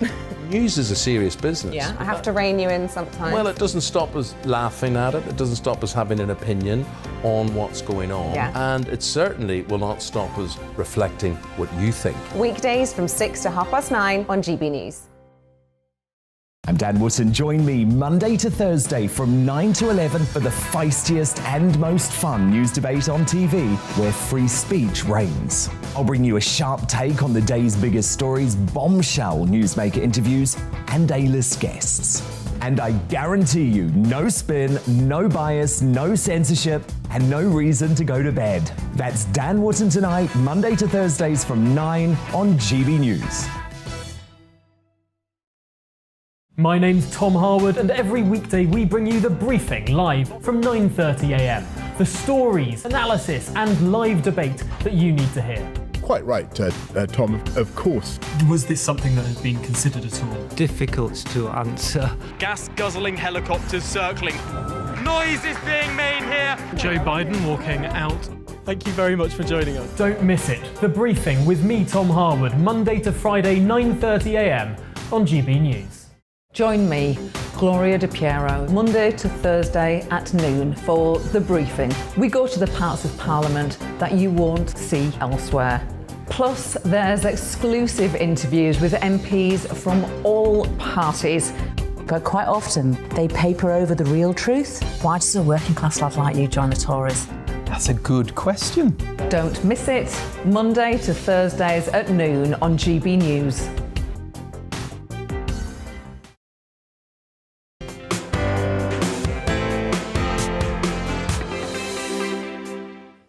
We've got some of your views here that's been coming in. Dan says, not letting Ukraine into NATO wasn't a mistake. Making promises to countries like Ukraine we couldn't keep was a mistake. And Chris says, President Zelensky is an example of a real leader, brave and strong in the face of unspeakable odds. The West could learn a lot from him. So these are your views. Keep them coming in. Now, the dangers of online dating for teenagers was exposed this week when a Sunday Times reporter posed as a 15-year-old on the social media app YouView. She was exposed to vile content on the platform, which has 3.6 million users in the UK alone and targets 13 to 17-year-olds. Head teachers have been forced to send warning letters to parents about the app and its inappropriate content. It's a difficult enough time for our children. So how do we keep them safe when so much of this content is readily available? Let's speak to the psychologist, Dr. Linda Papadopoulos. Linda, what should parents do if they're worried about things like this and what their children are being exposed to online? I think it's critical, first and foremost, that parents and children kind of have ongoing discussions about the online world. The fact of the matter is that the whole landscape around social media is constantly changing. I think parents are constantly feeling like they're playing catch up. So having some sort of core ground rules around how social media is used, what the pitfalls are, what the dangers are, checking in with your kids, having some clear guidelines where, as to what they do if and when they feel uncomfortable, understanding privacy settings, understanding parental controls. There's an abundance of things that can be done. And if you think about it, it's sort of the levels at which we do this, right? So at the most base level, it's speak to your kids, keep that open conversation. When we look at research around this area, one of the biggest problems we find is that kids will often avoid telling their parents that something bad's going on online, that they're being bullied, that they've been exposed to content because they're afraid that their phones are going to be taken away. And you need to remember that precisely the place where your child may be exposed to these things is also the place where they communicate with their friends. It's also the place where they spend time relaxing, where they explore the world. And I think this is the problem. A lot of researchers in this area speak about this. It's the kind of enmeshment of these two things, this extreme content at times, or even just harmful content, right? So we know kind of, that kids can get into that sort of infinite scroll thing, whether it's on apps like Instagram or TikTok, or the extreme stuff. But then there are also these places where they message and they connect with each other. So therein lies the problem. So we need to work on it as parents. But then again, if we kind of move up from that, we need to speak about it in terms of the parental controls, the locks, if there's many of, and then in terms of regulation perhaps as well. So we know that other countries are much more serious about kind of things like age verification and things like that. Linda, there's the government are introducing an online harms bill in the near future, which is trying to protect people from content and things on the internet that are bad for them. Is there anything in that legislation that you would like to see to help parents and or these teenagers? I think for me, it's about kind of this awareness. It's interesting. Everything you do before your child. You learn to drive a car before them, or cook a meal. The online world, I think, is the one thing that our kids do before us. I think parents are always feeling like they're playing catch up, right? They're always on the back foot. And as a consequence of that, I think bills like this need to kind of speak to parents and kind of almost give them this concrete idea of this is what we're doing. And if you feel this, then you do that. Because I think it just feels so overwhelming that a lot of parents either adopt the idea of like, I'm sure it'll be fine, I can't look at it, or that's it, you can't be on your tech. And I don't think either of those things work. And you said that dilemma of parents being too strict and threatening to take the phone away, the child then won't tell them of the harm that is going on because they'll be fearful for losing their entire enjoyment space, as it were. So you as a mum, how would you do that conversation? What would you say? How would you say the channels are there to tell me what's wrong and I can help and support you? Because I see that as a very difficult conversation to get right. Absolutely. I think first and foremost, it's not a one-off conversation, right?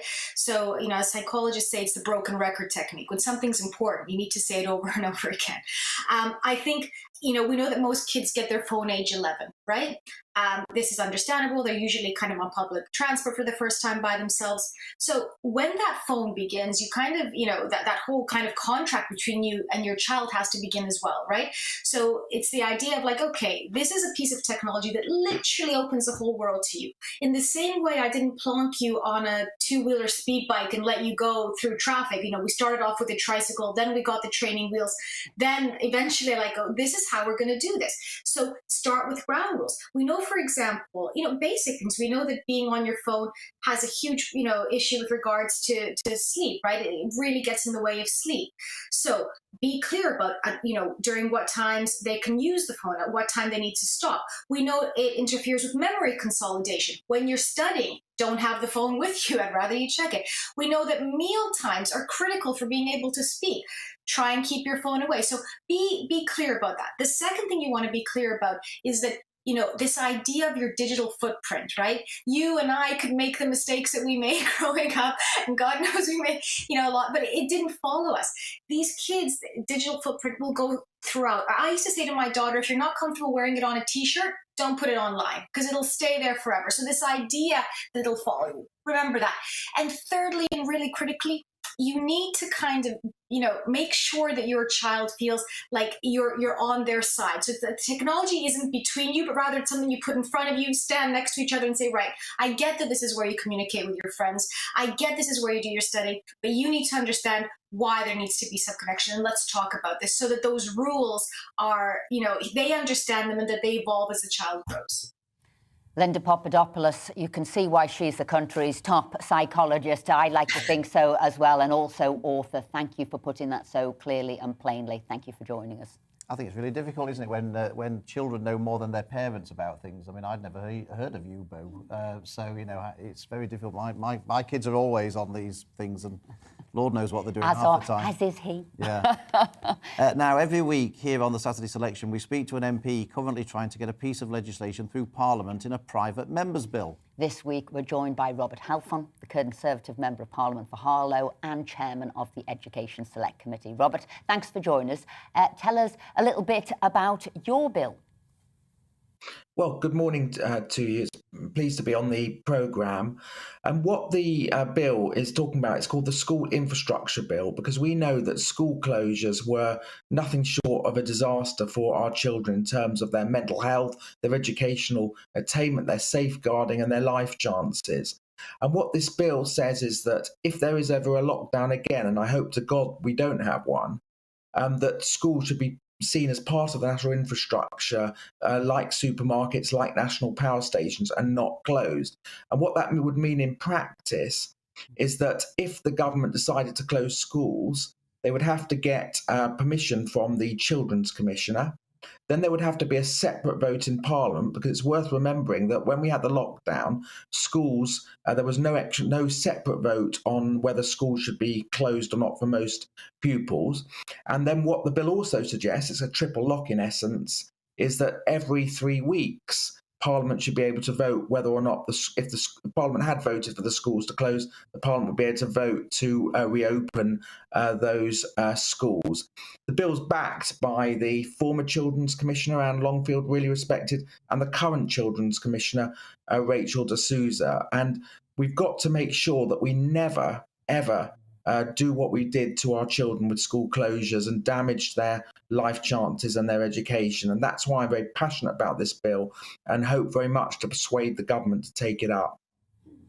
Robert, I mean, I agree with what you've just said there. I just wondered where you feel militant teaching unions fit into this, because in many cases it seemed to be them who were pushing for school closures, and even if the government said they've got to stay open, it may well be that those militant teaching unions might say, well, we're telling our members not to go into school. So how do we deal with those? I mean, I've always said that, if some of those teaching unions were in charge of shop workers, we wouldn't have had the supermarkets open during the pandemic. How are we going to deal with that problem? Well, funny you mentioned the supermarkets, was one of my questions to the chair of the NEU, or the general secretary of the NEU, when they came to my committee, was to say, why is it that it's okay for people to go and shop in supermarkets, but you don't think it's okay for teachers to be in schools? This was in 2021. The unions will do what they want to do. I should say, though, not all unions took the same position of the National Educational Union. They'll do what they're going to do. They're a free association. It's up to the government to lead and do everything possible to keep our schools open. They're the government of the day, and the National Infrastructure Bill will make it virtually very, very difficult to close schools except in the most extreme circumstances. And Robert, on a different subject, but something that I know you've called for today, and that is for taxes on fuel to be cut, a message to the Chancellor. Yeah, I've asked twice in the House of Commons this week, first to the Prime Minister. With this awful war in Ukraine, I feel so much for the Ukrainians and want that country to be free again. But this is not about a faraway country of which we know nothing. It's going to affect all of us, sadly, in terms of the cost of living. The price of oil has gone up over $100 a barrel. Our international energy prices are rocketing. This is going to affect us all. There are suggestions that not our energy bills, our average energy bills, won't be £2,000 a year, but could go up to £3,000 a year. So I've asked the Prime Minister to look at this. I asked the Leader of the House for an urgent statement from the government, because I think that there needs to be some pretty quick measures to help people with the cost of living. It's likely that motorists who go to the pumps over the next few days, they could see prices rise, not just to £1.50 a gallon, but possibly £1.60 a litre, I should say, not a gallon. And so what we need to do is at least have a temporary cut on VAT or temporary cut on the fuel duty whilst all this is going on, and have a downward escalator on the green levies, because we know they make up 25% of our energy costs. Robert Halfon, thank you for joining us this morning. Thank you. Still to come on Saturday Selection, we'll be taking a look at all the weekend sport. But first, here's the news headlines.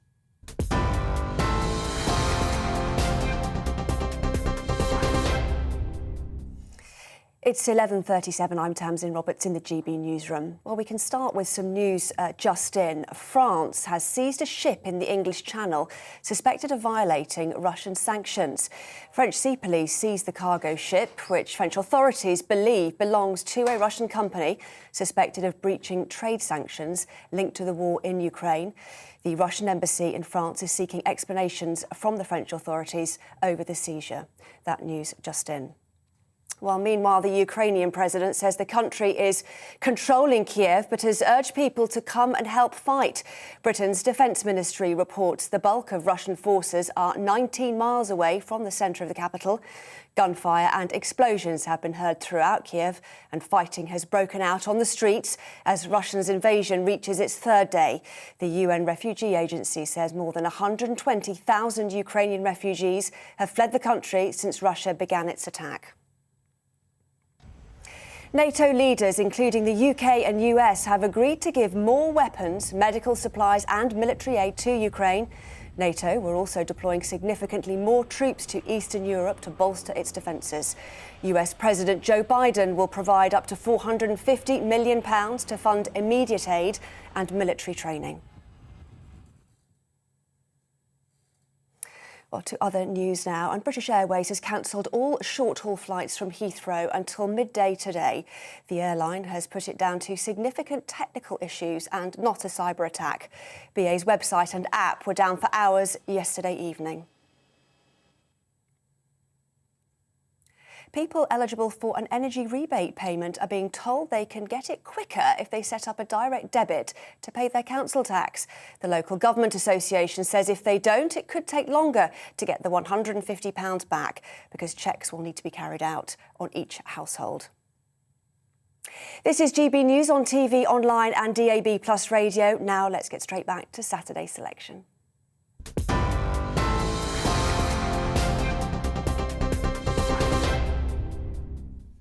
Along with everything else at the moment, the sports news is being dominated by the fallout from Russia's invasion of Ukraine. Sports writer and broadcaster Aidan McGee is with us in the studio. Aidan, football and Formula One have taken the lead on this so far? Yeah, absolutely. I didn't really have much time to operate in either, particularly football. I mean, you have to give UEFA a bit of credit here. They take a lot of stick for many of the ills within football over the last 20 years alongside the overarching FIFA. But I do think they deserve credit here. They were under pressure. They were engulfed by this geopolitical storm. It was moving all the time. And they decided, even though the Champions League is still, end of May, they decided that they were going to move it from St. Petersburg in Russia, obviously, to Paris. Stade de France is a seasoned sporting venue. You've had the World Cup there in 1998. You had Euro 2016 final there 6 years ago. But it hasn't had a Champions League final since 2006 when Arsenal lost to Barcelona. So they would love to have come back to Wembley. It wasn't that simple, though, Philip, because they'd been here quite recently in 2011. They'd been here quite recently in 2013. They made absolute fortunes when they came here last time. I mean, when they were here in 2011, it was £30 for a programme. So that's a magazine. Gosh.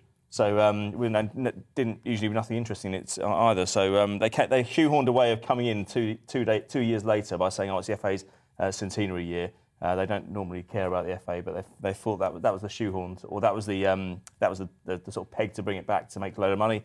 But also with Wembley, they're back here in 2 years' time, so they couldn't really go back there. There were other venues in London as well you could have picked, but you would have thought they might have waited until the semi-finals when they knew the identity of the teams. I mean, there's still 4 English clubs in it, but I think a cynic would suggest that Macron stepped in to try and help Paris Saint-Germain win the final in Paris. Talking of Wembley, big one for you, isn't it? The Carabao Cup on Sunday. I think your dad will be there. My dad will, yeah, absolutely. Is that right? Mm-hmm. Yeah. So who's going to win? Chelsea, Liverpool. I would say the onus is now because of the Ukraine crisis. I think the onus is now with Liverpool, and I'll tell you why. Because I mean, there's a back page story. I mean, it's on the back page of most of the papers today. It says war-torn on the back of the Mirror, and this is Thomas Tuchel, Chelsea's German coach, saying that he admits Chelsea stars are, in inverted commas, worried and distracted ahead of final as he expects a Roman backlash for Ukraine invasion. Obviously, Chelsea are owned by the Russian oligarch Roman Abramovich. He's been here for 19 years. He's plundered over £1 billion into the club, possibly a little bit more than that now. He came back for the first time in 3 years, back in October, because he was kind of excommunicated from the country as a result of the Salisbury bombings, the Salisbury poisonings, rather, when the UK government decided they were going to make it a little bit more difficult for powerful Russian businessmen to come to England. So there's definitely a switch now, because I would have fancied Chelsea going into that game because Liverpool are more invested into the Premier League title. There's a chance to win that there. City have kind of fallen away a little bit over the last couple of weeks. But with Chelsea now, I think if you've got the whole squad worrying about the future of the club and the ownership situation, apropos of nothing, in the sense that this wasn't an issue a week ago. They weren't worrying about it at all, and now they're thinking, well, where are we going to be this season? Is the owner going to be annexed in some way? If you're thinking that, I think it goes through the club. It goes through I've seen it all the time. You think it doesn't matter. You think these are players played to pull on boots and kick a ball. It doesn't work like that. If you have that sort of black cloud over your training ground, over your club, your supporters thinking negatively as well, trust me, I think Liverpool win tomorrow. Yeah, I thought that anyway. You always do, though. Aidan, thank you so much for joining us. We didn't even have time to discuss the big story of the week, which was Mark Hughes becoming the manager of the mighty You always Bradford say this, and then City. you squeezed in the question, and Aidan's got to say something. That's a big massive thing, coup for Bradford City. Our hopes are very high. Yeah, and I could also say, thrown in the Liverpool connection, I think Robbie Fowler was up for that He did position apply. as well. He'll get a job eventually, Robbie Fowler, yeah. So I got that in. Impressed. Yeah. Well done. Thanks, Aidan. Cheers. Coming up, how is the British pub scene recovering after the 2 years of hell during the COVID pandemic? Stay with us and find out.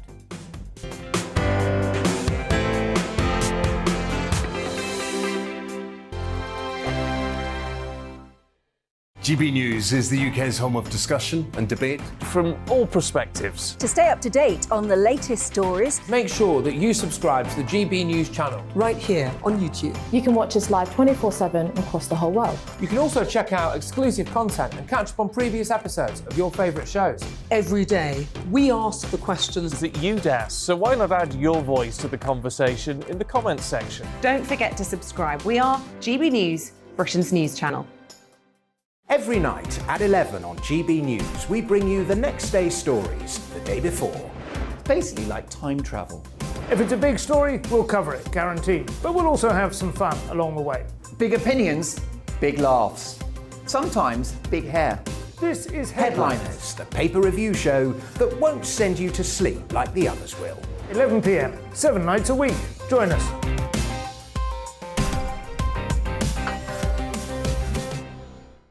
Hello there, I'm Eamon Holmes. And I'm Isabel Webster. And we hope you can join us for Breakfast with Eamon and Isabel. You make me laugh out loud, belly laugh. Is that important first thing in the morning? Yeah, absolutely. And there's me trying to be deadly serious. News is a serious business. Yeah, I have to rein you in sometimes. Well, it doesn't stop us laughing at it. It doesn't stop us having an opinion on what's going on. Yeah. And it certainly will not stop us reflecting what you think. Weekdays from 6 to 9:30 on GB News. I'm Dan Wootton. Join me Monday to Thursday from 9 to 11 for the feistiest and most fun news debate on TV, where free speech reigns. I'll bring you a sharp take on the day's biggest stories, bombshell newsmaker interviews, and A-list guests. And I guarantee you, no spin, no bias, no censorship, and no reason to go to bed. That's Dan Wootton tonight, Monday to Thursdays from 9 on GB News.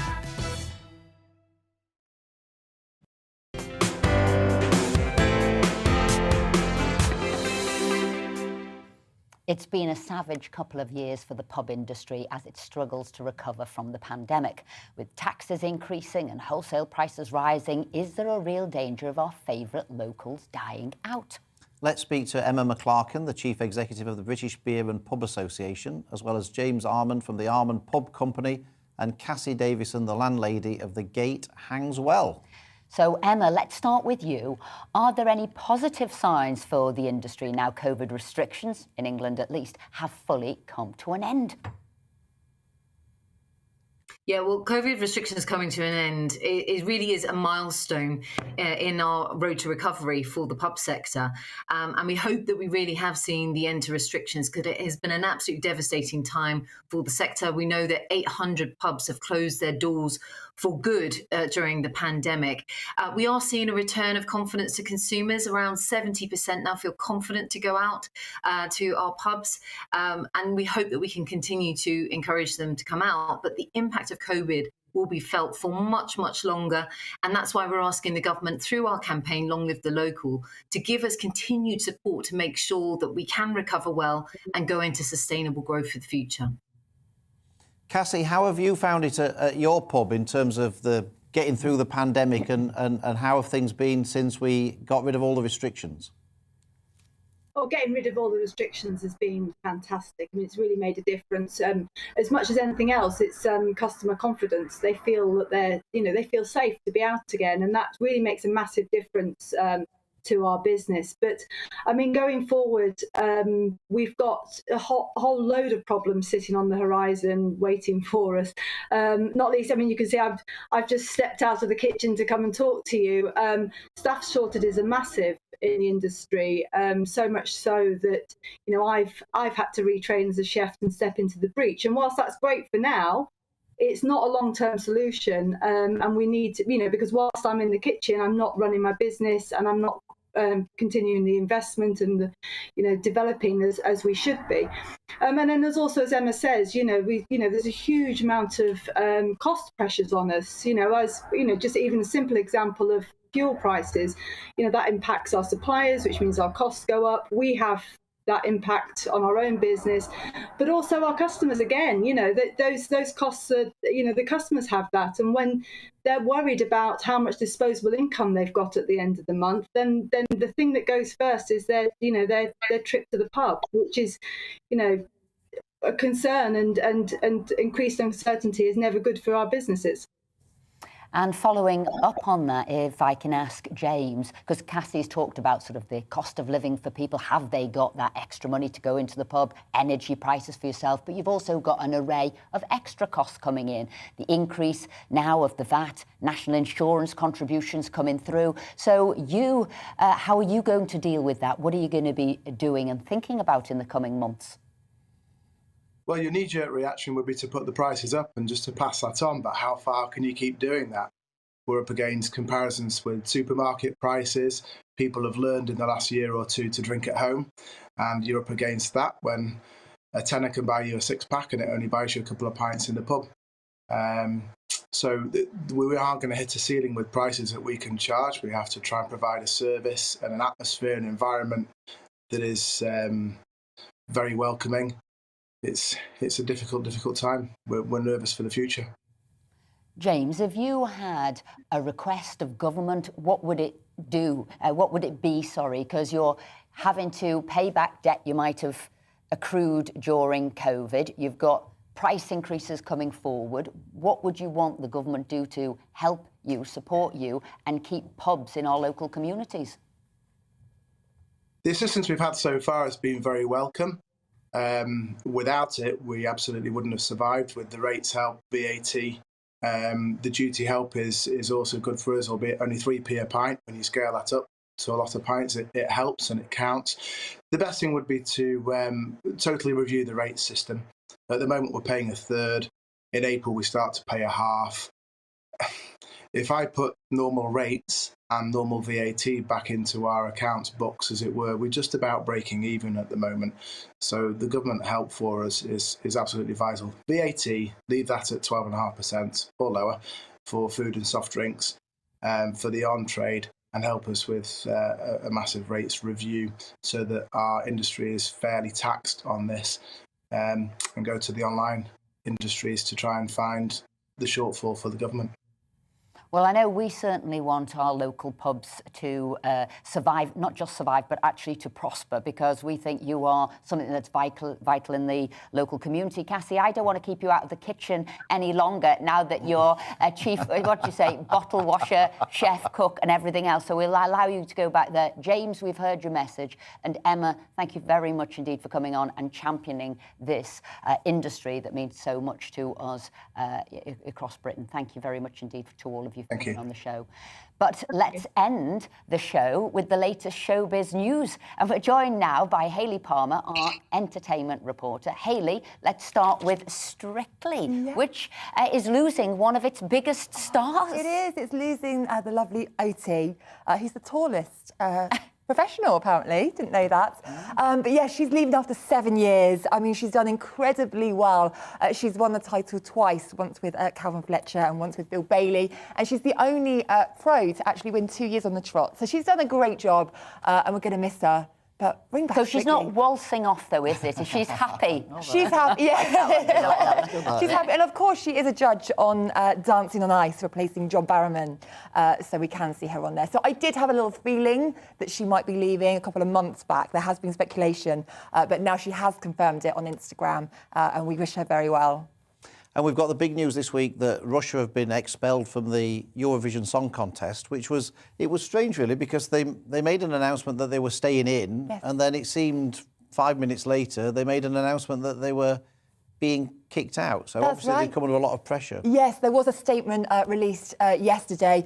In short, it said the inclusion of a Russian entry in this year's contest would bring the contest into disrepute, and that's by the European Broadcasting Union. So yes, you're right, they did a complete U-turn yesterday. And it's not only that, is it? The Formula 1 Grand Prix has been cancelled. Champions League final has been moved from Russia to France.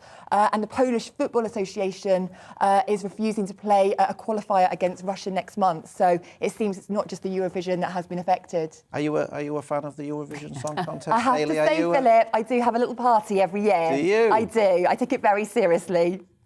Good. Yeah.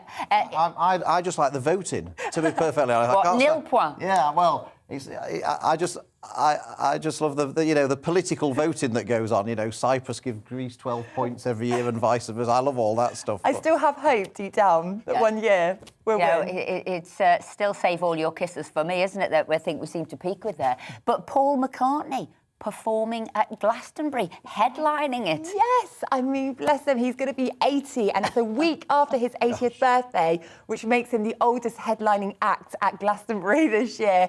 He put a cryptic tweet out on Twitter. We guessed it, he's back. He was meant to be performing in 2020, but it got cancelled due to the pandemic. So yes, I'm really thrilled for him. To be fair, he was doing, I know they all do their last world tour, and I saw, I think, one of his last world tours at the in Liverpool there. And I remember thinking at the time, oh, do I want to go and see him? Do I want to go and see, you know, whatever? Because it was difficult to get tickets, so you had to figure out if you're going to go there. And do you know what? I have to say, every single song, and he performed for hours. I thought, oh my God, I knew every one, word for word. It was unbelievable. So I was slightly disappointed. Remember at the Olympics, and they did the Hey Jude, and it didn't work. And I thought, well, that isn't the Paul McCartney I've heard sing. That was shocking, that Hey Jude. So I was putting it down to the acoustics, but hey, Glastonbury, we'll find out. You must be good if he's going to Glastonbury. You couldn't do a poor show there, could you? No, and I was intrigued about a story about Danny Dyer. Yes. Well, apparently on his podcast, he was chatting to his daughter, and he said that he is still paying off debts. I think it's 120k for his wedding. And he said he doesn't know why anyone would have a big wedding, but it must have been an incredible wedding, right? To be paying off that amount of debt still today, 6 years later. Well, as a Yorkshireman, I'm rather pleased that we got married in lockdown. To be perfectly honest, on that basis. I always joked that all of Philip's birthdays and Christmases must have come together as the guest list went down from 150 to 15. So really, that's, as you're right, he needed a lockdown wedding, didn't he? Yeah, or just to cut his cloth, presume. I mean, is this an old-fashioned view? But do you not just have the wedding that you can afford? Well, I think it's changed these days, hasn't it? No, Philip? you should go back to cutting your cloth and putting your money into something really important, like your house or a car or anything else.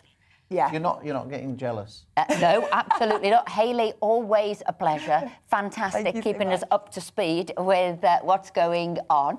That's all from us. We'll be back at 10 o'clock next week. Up next on GB News, it's Dominic Frisby. First, though, here's the weather. Hello. After all the wet and windy weather in recent weeks, this weekend is looking a lot drier, brighter and sunnier for many areas, particularly across the south and the east. Always a bit more cloud across Scotland and Northern Ireland with some stronger winds here as well. If we look at the pressure pattern then, you can see the reason why. This area of high pressure is centred just to the east of the UK. That's what's keeping it largely dry. But we do have some fairly strong winds towards the north and the west on Saturday, with this weather front just threatening a bit more cloud and rain across the very far northwest. But across England and Wales, though, a lovely day to come throughout Saturday. Lots of sunshine, temperatures lifting after quite a chilly start to the day. Always more cloud, though, nearer to that weather front across Scotland, Northern Ireland, Northern England as well. But even here, the chance of some bright or sunny spells. At the same time, though, that cloud could be thick enough to give the odd spot of rain or drizzle. Quite a windy day towards the north and the west, like I said. Chance of gales across the very far northwest of Scotland. Here we're looking at highs of 9 to 10, but 11 or 12 in the south in that sunshine.